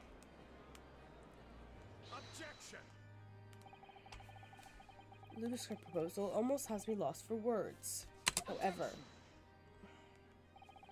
the skylight may be large enough for someone to pass through. Objection! So you claim, but do you have any shred of evidence to support your addle-brained theory? Both Mr. McGilden and Mr. Lestrade said the same in their testimonies. They each claimed to have heard a loud thud, such as a noise made by someone falling to the floor, which has already been explained as the sound of the victim falling from his seat, having been assaulted with a dagger.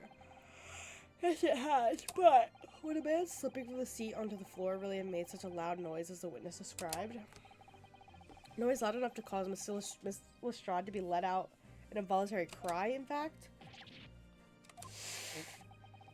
Perhaps, in fact, that was the moment that the victim made his entrance into the cabin.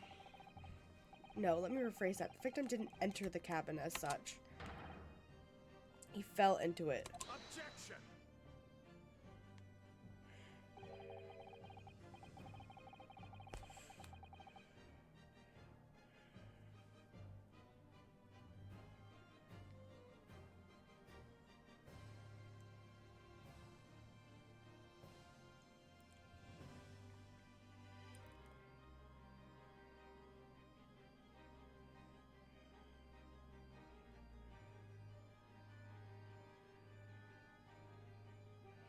Okay, whatever. I suggest the victim fell from the skylight into the cabin. That's simply impossible. How can you be so sure? Because the victim had fallen inside through the skylight, as you say. The passengers on the roof deck would have seen it happen. And yet, not one person made mention of such events in their testimony. Well, yes, that's true, but...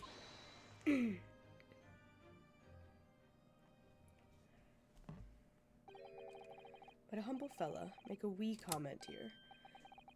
Mr. McGilded. To be sure now, the two fellows who were sat on the roof that testified afore said nothing of the victim falling through the skylight. But it seems to me, my lord, that is not so much a case of them not saying, but... Aye. It's a case of them being unable to say. What? I think perhaps the two fellas do be having something of a compelling reason not to mention what happened. Would you not agree, fine ladies and gentlemen of the jury?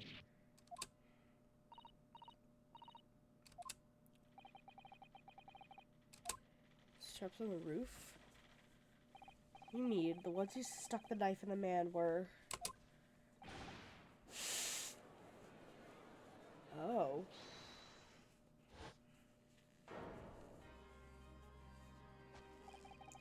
So what exactly are you insinuating here, you blitherer? You rotter, he said, you rotter, what are you insinuating? What the fuck is this man doing? It's a flaming outrage. Good mind to give you a blinker in a minute.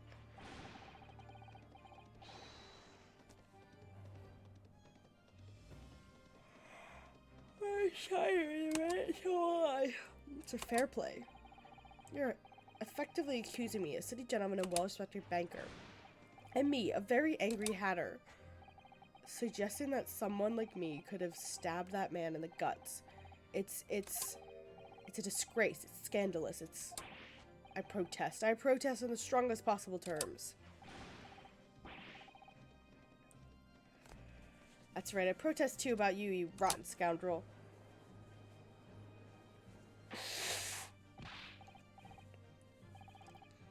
Not the time, witness.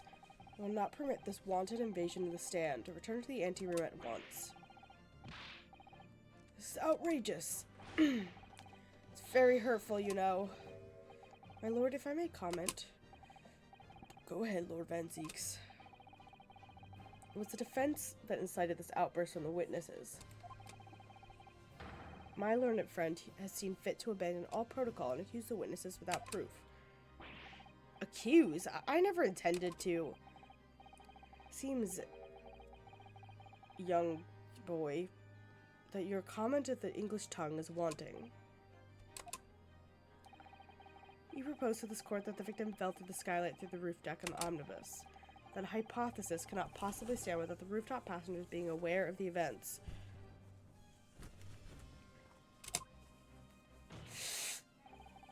You've branded these gentlemen liars. You've intimated their criminal guilt. In our British course of law, this is what is termed a baseless accusation.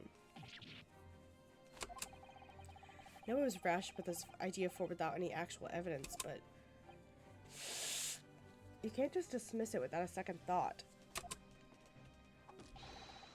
What are you wasting time for? Get them to testify. Thought there was something fishy about that hat from the moment I laid eyes on the fella. I have to see this matter through now, one way or another. This filth of rubbish in our midst, we must dispose of it at once.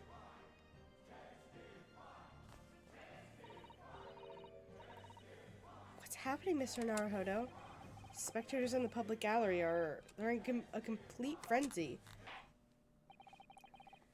Mr. Fairplay, Mr. First. My lord. We will take the stand again and make another formal testimony in reference to the indictment brought by the defense. Yes, my lord. I didn't come here for this.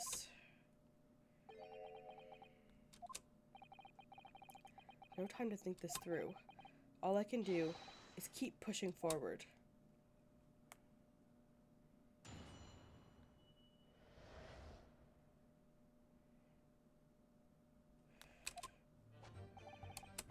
The only two people I could swear to that. If anything happened there, we were sitting, you'd think one of the other would have noticed. In case neither of us knew the first thing about the victim. We had no reason to kill the man. The skylight was shut the entire time, I tell you. We couldn't possibly open it. You're so sure the victim fell through the skylight. Where's your proof?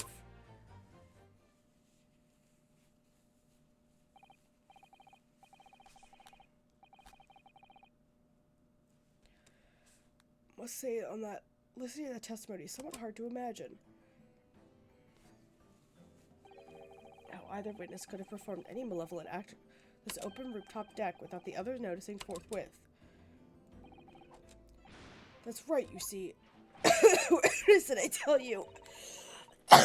Logically, of course, the argument falls down if the two of you were in collusion with one another.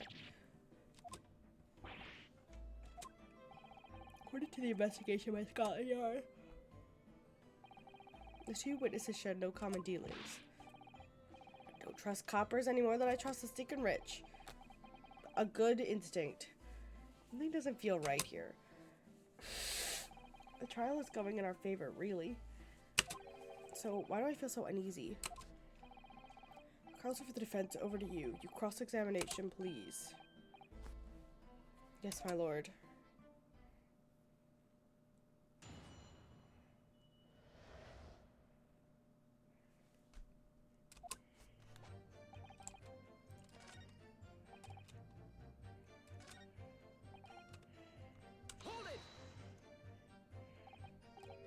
You never met Mr. Thrice-Fired Mason before?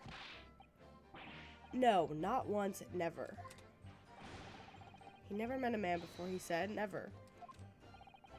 And you, Mr. First, had no prior dealings with the victim either? That's right, sir. How does it have much to do with brickmakers, to be perfectly honest, sir? No, I imagine not. You see, how many different ways can I put this? Neither of us have the remotest connection. No. You got something to say about this? Excuse me. Mr. McGilzid. Yes, counsel, what can I be doing for you? This last statement give you pause for thought somehow. Not the remotest connection. Is that right now? I wonder. What are you insinuating now? Mr. Fairplay, it has been too long, so it has. If I'm not very much mistaken, I believe 'tis fast approaching, 'tis not, your repayment date? I beg your pardon? You borrowed 20 guineas from me, sir. An unconscionable rate of interest. You tricked me. It's extortion. Well, now, is that a touch of begrudgery, is it? The sort of begrudgery that might motivate a fellow to pass his crimes off on another.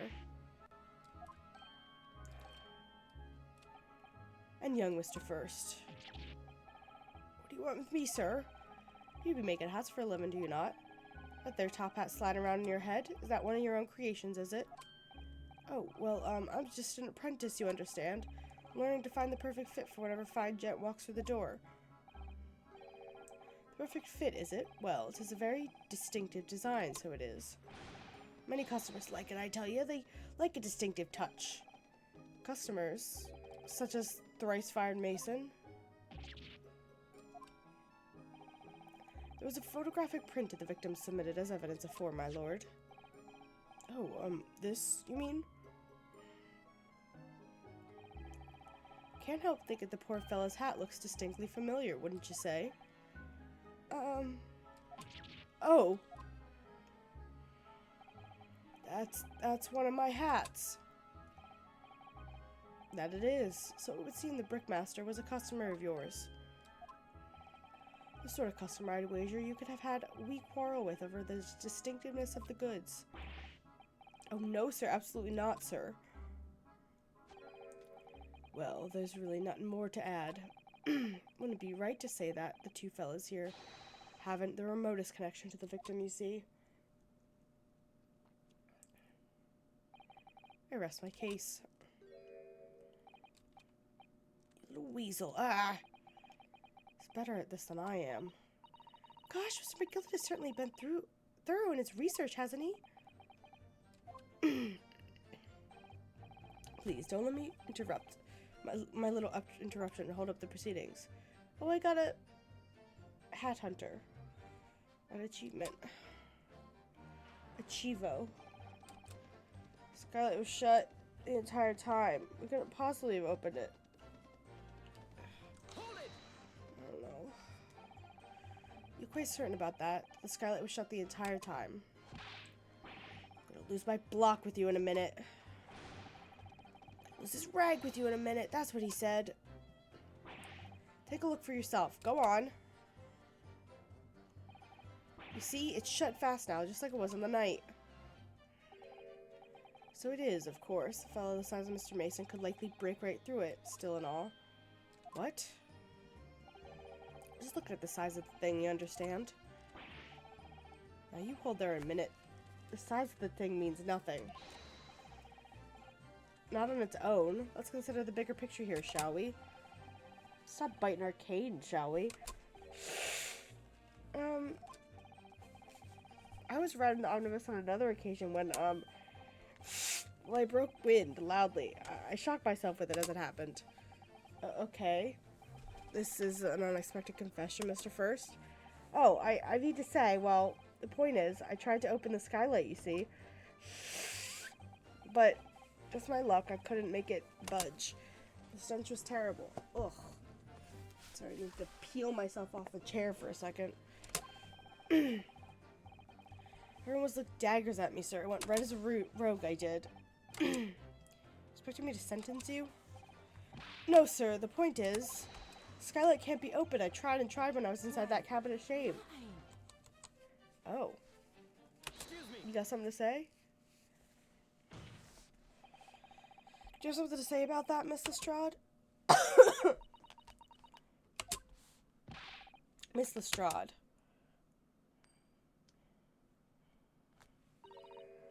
It opens. The skylight is what we're talking about, right?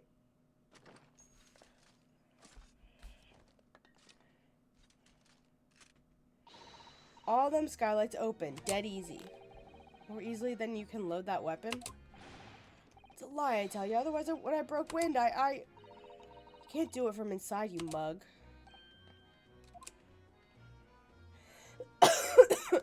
Look, a few weeks ago, I was up on the roof deck of one of them drags. At a great hall, I had purses coming out of me ears. This is not the forum to be eulogizing on the subject of your criminal activity. Well, anyway, I had a bit of a scare. When I lifted the last bloke's purse, he got wise to me. All four of them surrounded me, so I couldn't hop off the bus and leg it. So what I did was I used a skylight, opened the catch, and jumped right through. Yeah, the catch for them skylights is on the top side. That's why you can't open them from the cabin. The skylight opens from the roof deck? Bailiff.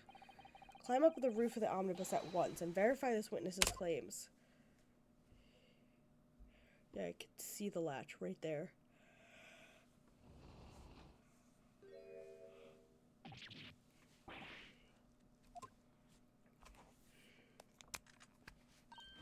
See?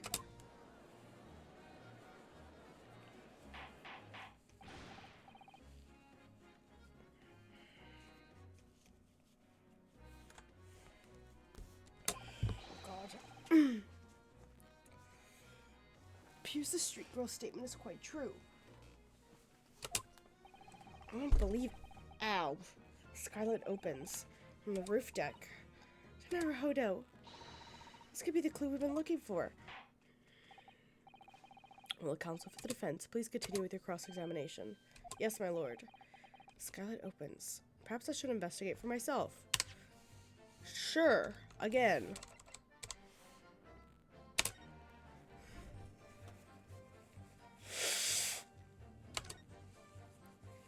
I don't know that I wanted to go in here. Whatever.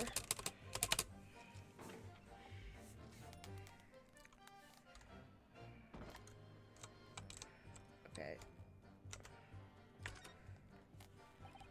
Catch is on the top side. So we can slide it open from here. Oh, okay. Oh! Excuse me? It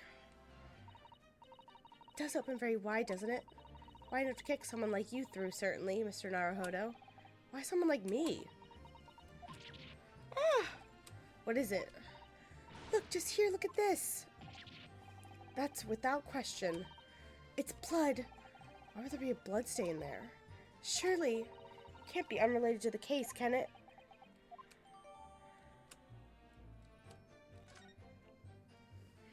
Okay, I think that's what I needed.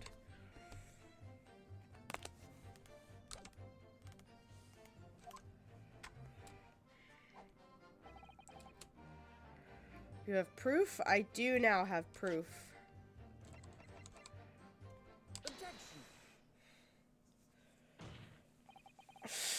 On the night in question, the victim was fatally stabbed in the stomach, and immediately afterwards, the victim's body was pushed through the skylight into the cabin below. Those are the facts, the irrefutable proof. Remains clearly visible in the omnibus that stands before us today in this very courtroom. That's utter humbug. You can't possibly have any evidence. No, you can't. I mean, we didn't do it, I tell you. It's impossible. Irrefutable proof in this courtroom. Counsel. My lord. I believe everyone would appreciate a little clarification here, Where exactly within the omnibus is the evidence you allude to? Oh.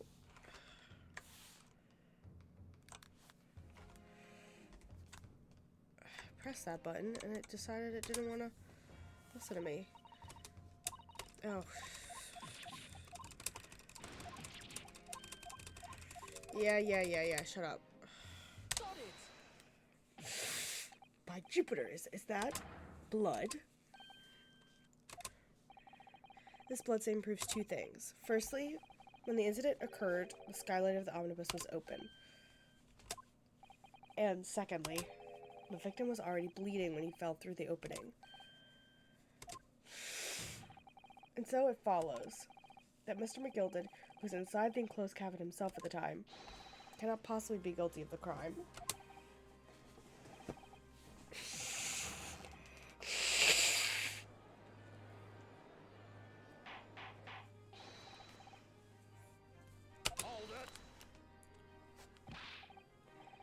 But, the blood could have sprayed up there when the fellow was stabbed inside the cabin.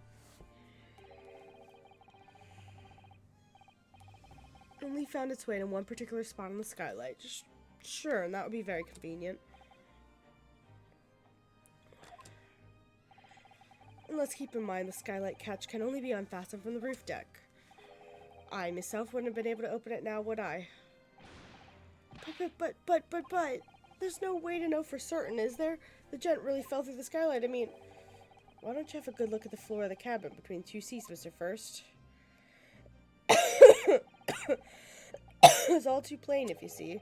There's the aftermath that shows the poor fellow dropped from a fair height right there, so it is. No. It can't be. It's all lies. I apologize. I think we can all agree that this is clear proof of the defendant's innocence, can we? I believe we can, yes, sir. It's clear to me now that filthy rubbish can be found in this courtroom. I thought they could pull the wool over my eyes, did they? I won't tolerate any of the guild's carriages being sullied with blood. I won't tolerate it.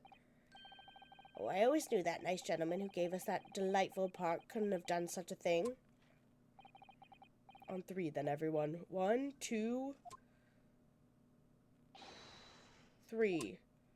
Objection! Yeah. Of course. A chilling performance, Mr. McGilded. What would ye be referring to now, Lord Van Zykes?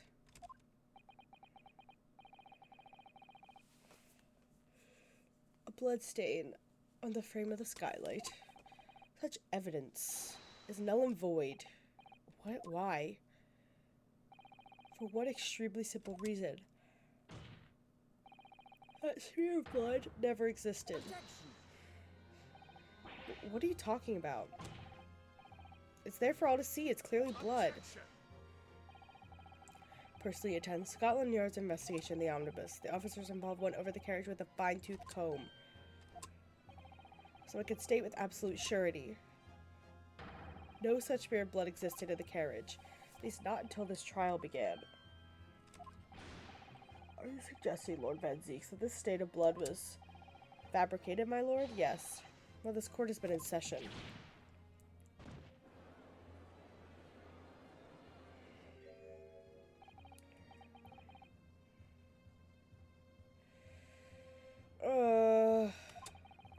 I say, didn't expect such crude reasoning from a prosecutor of your standing, Lord Zeeks. What is happening? But I'm Magnus McGilded, a fellow known all over the capital for his fine contributions to public life. I don't take kindly to slander, and I'll fight it to the bitter end. Even if it's rolling off the tongue of the Reaper of the Bailey. Mr. McGilded, I realize that this is your first appearance in court as the accused. However, I am well aware of your involvement behind the scenes. A great many affairs of dubious nature. You're very adept when it comes to avoiding getting your own hands dirty. And each time it happens that a case you're involved in is investigated, you adapt the facts. Adapt the facts? What does that even mean? Oh, don't pour your stupid wine. When you wielded a fortune the size of Mr. McGilded's, however ill-gotten it may be, nothing is impossible. Tampering with evidence, manipulating the scene of a crime, bribing witnesses. I toast your ability to connect the most convenient of stories, sir. Lord Van Zykes, this will not do, to be sure. Will it now, counsel? Oh, no. I think it's fair to say, this does all sound like a rather far-fetched excuse by a desperate man. The blood on the skylight didn't exist, you say? But if you will all cast your minds back, is it not true the omnibus there has been in the courtroom the entire time? How could anyone possibly have put a smear of blood in it without the world and his wife seeing? Smoke bomb, probably? Not right, counsel. It's true. Omnibus had been in full view the entire time the court has been in session. My learned friend. Here's to hearing your opinion on this matter, in your own words. As you wish. Could someone have tampered with the omnibus during this trial? If you're asking me, I think... I don't know what could have happened. There was a smoke bomb. As a defense lawyer, it's my job to advocate for the defendant as best I can, but still, it feels like there's something even more important at stake here. There is no evidence to suggest the defendant did as my learned friend suggests. However, in terms of having the opportunity to carry out the alleged tampering, there is one possibility. Oh! Good gracious. Explain yourself, counsel.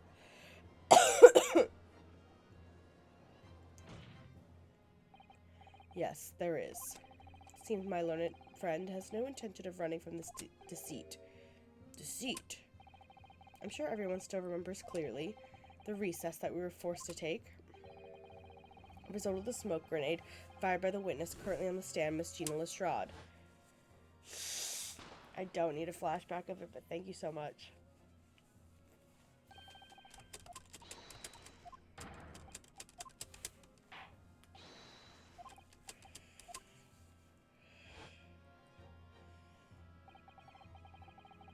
The court was filled with smoke, and everyone was thrown into confusion.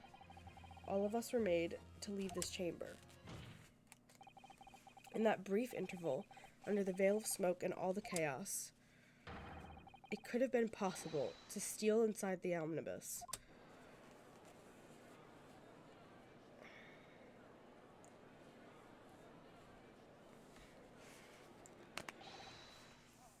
Are you wise? What are you trying to pull, you rotten feckless gouger? Oh my god. Feckless? Gouger? You're supposed to be defending me. 'Tis a wicked plot.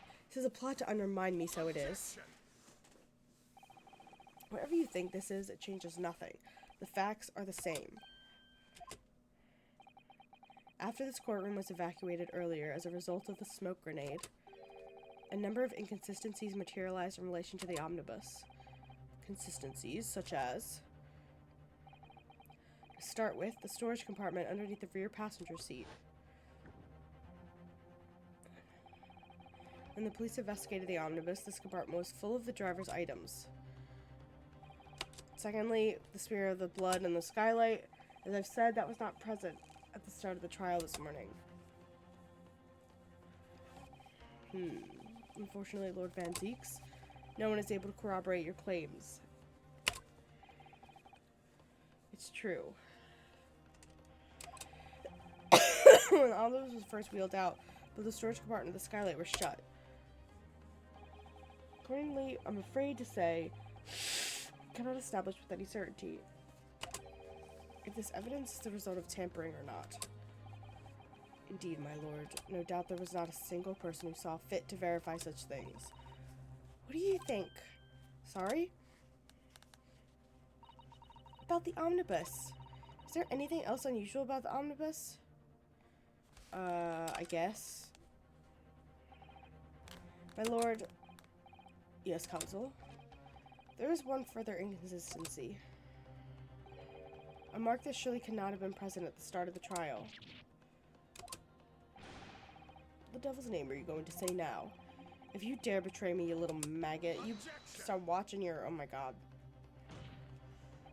Silence, McGilded. The court awaits the defendant's clarification. This trial keeps swinging one way and then the other. No idea what's the truth and what's deception. What am I supposed to believe here? I shall have to ask you to elaborate, counsel. What exactly appeared during the trial? I don't know. This is asking me to have like a good memory, and I don't have one. Was this blood stain there at the start of the trial? I mean, it's the only other thing.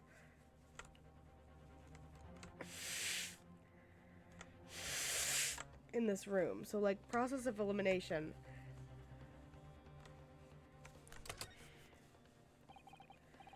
That blood, isn't it? Is something wrong? It's just, well, the bloodstain's so obvious, that's all. And yet, Van Zeeks made no mention of it. It also does seem a little strange. Why do I have such a bad feeling about this? Yeah, okay. We consider that the victim fell through the skylight onto the floor of the cabin. You would certainly expect to find signs of blood where he landed. But as far as I recall, this bloodstain on the cabin floor was not there when the omnibus was first brought to the courtroom. Good lord. Yes, I do believe you're correct, counsel. Well said. Although, as advocate for the defense, one might say it was a very careless slip of the tongue.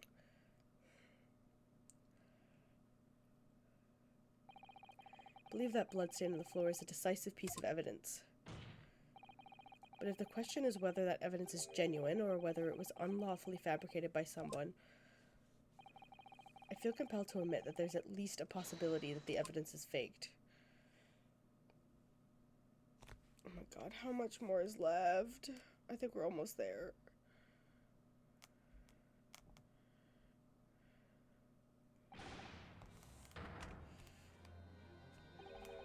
This trial is over. Mr. McGilded, I've done everything I possibly can to cooperate with the court, but it is all over now. But you're the defendant. It's over, I tell ya. Ow. Memory, recollection, what people think they saw. This is all nonsense. Facts are what counts, and facts is that bloodstain is there, now. Well, and over the course of this desperate trial, long and extremely drawn out it has been, that good-for-nothing Reaper of the Bailey has failed to present any decisive evidence at all. Scandalized, so I am. I thought better of Lord Van Zeeks. Well, my lord? I must concur with the defendant. The unaffirmed recollections of an individual cannot stand as evidence. At this moment in time, the particular bloodstain in question is very much in existence. Hi, Nico. I just want this. We're gonna finish this, and then I'm gonna rest. I'm gonna drive back to their house, but then I'm gonna rest. Absence of any credible method by which to prove this previous non-existence. I regret to say it would be improper for this trial to continue. Your lordship can't be serious. Lord Van Zeeks, what is your position? Prosecution, my lord, has no further witnesses or evidence to present. Very well. In that case, I believe we have explored every possible avenue in this matter. I shall proceed to my adjudication. As a formality, I am of course obliged to confirm with the defense first. What formality? As things stand at the moment, it would seem that Mr. McGilded would be found not guilty. Yes. Which would mean we've won. Is that really the right outcome here? Is it really alright for the trial to come to an end now with all these unexplained inconsistencies? Counsel for the defense, your closing statement, please.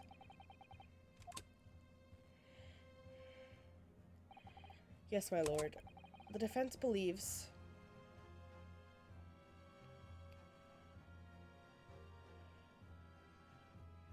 I don't fucking know.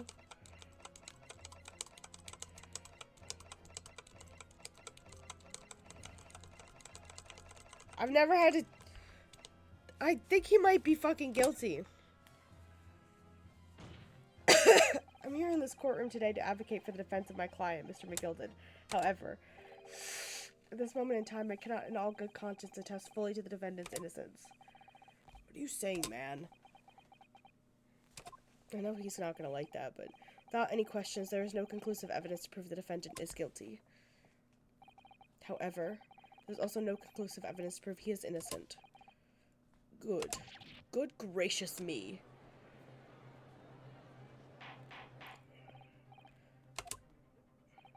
This is unprecedented behavior, counsel. A defense lawyer calling the accused innocent into question? Are you of sound mind? It was a grand decision to appoint you as my lawyer, so it was a grand decision. What? I must say, I didn't expect quite such an exciting spectacle at the end there, but still. Here, have this for your troubles. Your job here is done, fella. Some fine work you've done, so you have. What do you mean? It's just as the right honorable gentleman so succinct to be put afore. Trial can't go on anymore. And your closing statement there was, how did he put it now? Nothing more than a formality.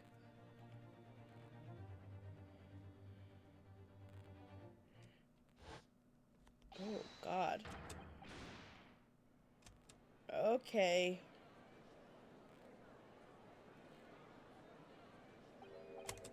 Really don't know what to make of all this. Is the evidence we see genuine or was it fake?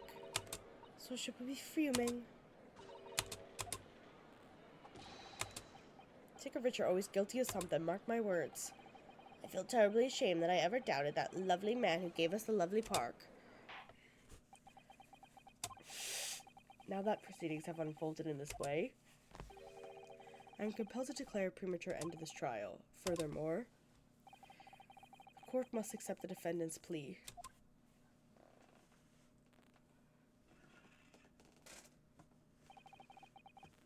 Thank you kindly, my lord. Gosh, come on, please. So I'm trying to throw away the mountain of tissues next to me. It's getting to be insane. Hereby pronounce the verdict of this court. But we still haven't determined if the bloodstain in the omnibus is genuine or not. We don't know if these witnesses are telling the truth or a pack of lies. We have no idea about the truth. Lord Van Zieks, my lord, the case made by the prosecution was flawed, plain and simple. If indeed the omnibus presented as evidence was tampered with, the prosecution is at fault for allowing such a disgraceful perversion of justice to take place. My sincerest apologies.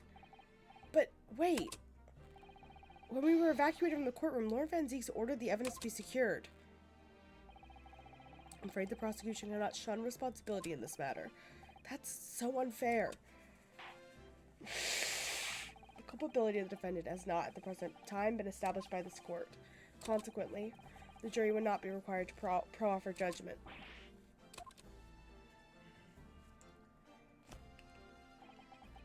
Well, Lord Van Zieks, it's been a pleasure, so it has. As for you, my dearest fella, I couldn't have asked for a better defense.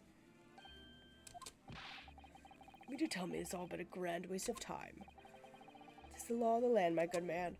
If you'd like to pursue the matter further, you can always go ahead and change the law. Magnus McGilded. Good grief, you've more to say to me, have you? I really wish he didn't. Just one thing, a warning. This is far from over. Well, something to be looking forward to then.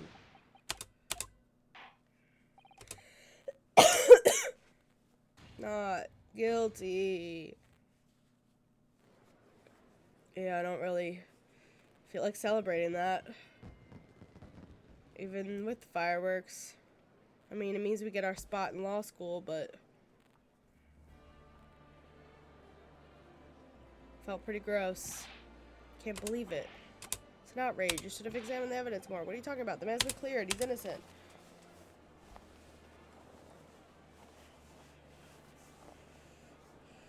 God, there's gonna be more exposition. With the courtroom in pandemonium for the second time today, the judge delivered his verdict, and my first ever trial in Great Britain came to an abrupt end, with the defendant being found not guilty, ostensibly a victory for us. Ugh. I'm really concerned about this liquid coming out of my nose. I know it's probably just liquidy snot, but when Google says the word cerebrospinal fluid, you know, you get a little scared. Even though you haven't had a head injury of any kind. Certainly was a long trial. Yes, it was. First ever trial on foreign soil and your first victory. It was a wonderful performance. My heartfelt congratulations. And to you, Miss Susato, thank you for your assistance. I suppose we should be happy. The trouble is, we're still completely in the dark about what actually happened. Well, we didn't have enough time. Isn't it wrong? I mean, who was actually responsible for Mr. Mason's death? We don't even know that. The sole aim of the defense is to obtain a verdict that exonerates the defendant You carried out your duty to perfection. I that you did. I don't like you. Mr. McGill did. And that girl is with him, too. Well, it seems the stories are true. Oh, what stories? About the 6 enormous fireworks they do be letting off there. A verdict of not guilty. Another fucking ad break? I'm sure you must have seen them now. Spectacular, wouldn't you say? Yeah, definitely. Heard it was a sight to behold, and be sure it was. And I've told you to tank, I suppose. I've you to tank, I suppose, for having an opportunity to see it. Oh, I don't know about that. I'm not sure it really did anything. What on earth you saying, fella? How did I walk out of there a free man, then? I don't think it was so much thanks to me as down to your planning. You're a straight-talking fella, aren't you? I must say, you had me astray in the head once or twice. But you're young and headstrong, and 'tis water under the bridge. Congratulations, Mr. McGilded, on having your name cleared. Nothing's resolved. Only one thing that matters to me. Oh? They've all seen that I didn't do that odious and obstinate deed. 'Tis grand, is it not? I suppose it is. Now the fine fellows of Scotland Yard can take matters in hand and sort out any wee details. They'll see it for what it is. They'll get to the truth. I've absolute faith in them, so I have. After all, I do be proven a good number of their wages with all the taxes I pay, provided. It's not that funny. So then, as we agreed beforehand, 1,000 guineas for your troubles, fella. Oh, no, I couldn't possibly accept that much. You're a humble people, are you, from the East? Well, if you insist. But have this still, and all. You deserve a reward. Mr. Magnus McGilded. Everything is ready, sir. If you'd like to follow me into the courtroom. Into the courtroom? What's this, officer? 'Tis sooner than I was led to believe. It's not inconvenient, sir. There were some changes to the schedule. Well, I must be making tracks now. It is time for the inspection. Sorry, what inspection? They're going to examine the omnibus again, so I'm told. I asked if I could be present for it myself. I gotta examine it again? Now? Actually, I'm under no obligation to take part in any more of this matter now. But as an upstanding member of London society, I do be doing my best to help where I can. 'Tis a gentleman's duty, so it is. So then, fare thee well. 'Twas an absolute pleasure meeting yous. Hope you have a whale of a time while you're studying here in Great Britain.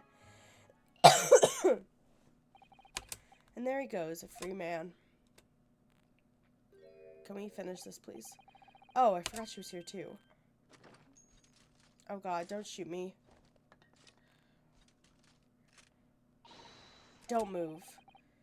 Whereas I want to say, get a move on. She really does take forever to load that thing. Miss Lestrade, would you mind putting that thing down? You're a grown-up. Sorry? And I ate all grown-ups. There you are. Oh, hello. Naughty, naughty, running off like that. Is this some kind of picnic? Who is this little girl now? What is happening? I take that with you as well. I was looking forward to the trial run of my experimental smoke grenade launcher. Ha. Oh, did you want to play? You won't beat me. Excuse me, but who are you? Oh, good day to you. I'm, well, the inventor, I suppose, of that machine. The inventor? Oh, normal smoke grenades are so dull, don't you agree? White, white, and more white. You have to be shrouded in smoke. It could at least be a pretty color, I thought to myself. Do you have to be shrouded in smoke, though? At all? I took my eyes off for one moment whilst I was changing into a different omnibus, and she pinched it. Luckily, I fitted it with a telegraphic beacon. A what's it? What? No idea what this girl is talking about.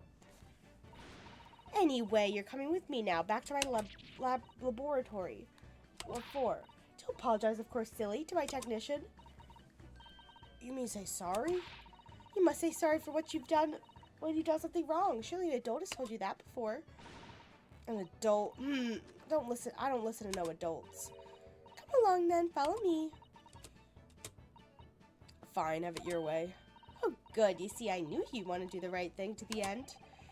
Fairly sure that she wants to is not shot by a massive gun of yours.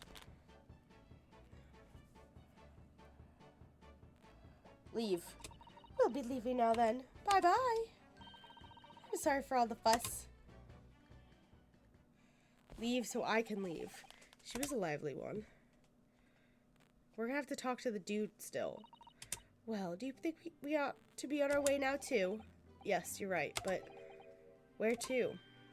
Oh, we haven't had time to find a place to stay. No sooner than we arrived in London, we had to rush here.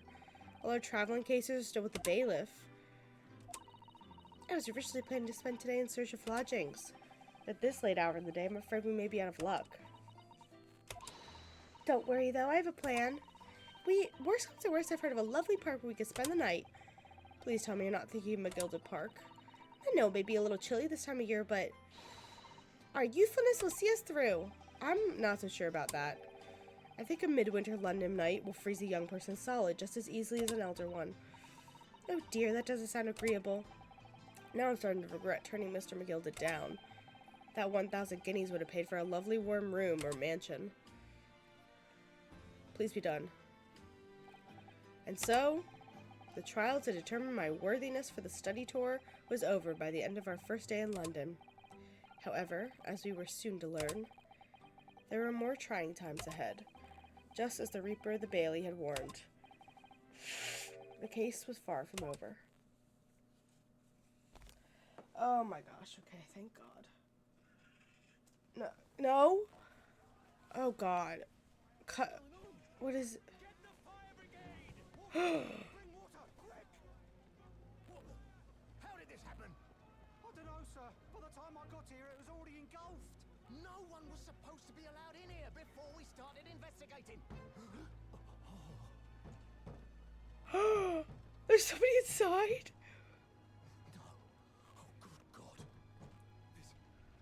There's someone in there.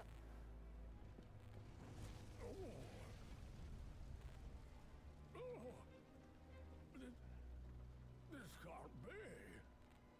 My voice for him was not that far off.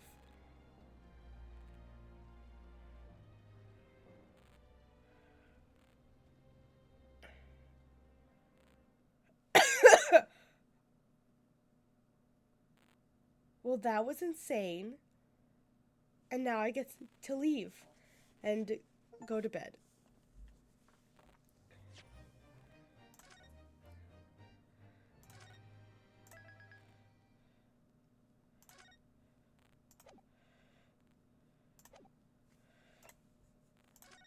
Love to go to the title screen. Thank you so much.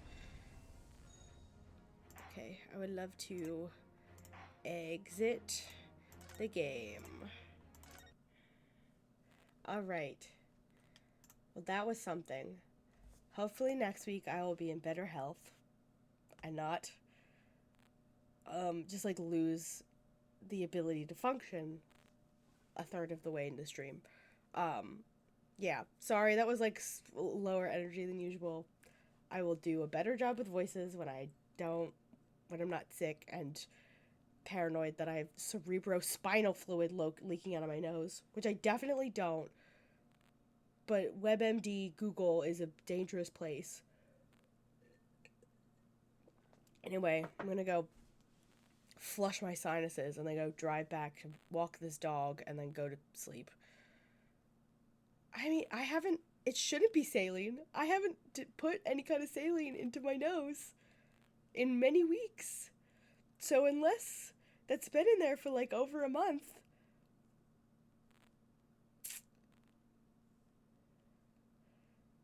I don't know. I don't want my brain water coming out of my nose. That's the cerebrospinal fluid juice. Anyway. Salt bodily liquid. I think it's just mucus, snot, whatever. But it'll be fine. I'm gonna be fine. Anyway, I'm gonna go to bed now. I should be streaming normal time on Friday.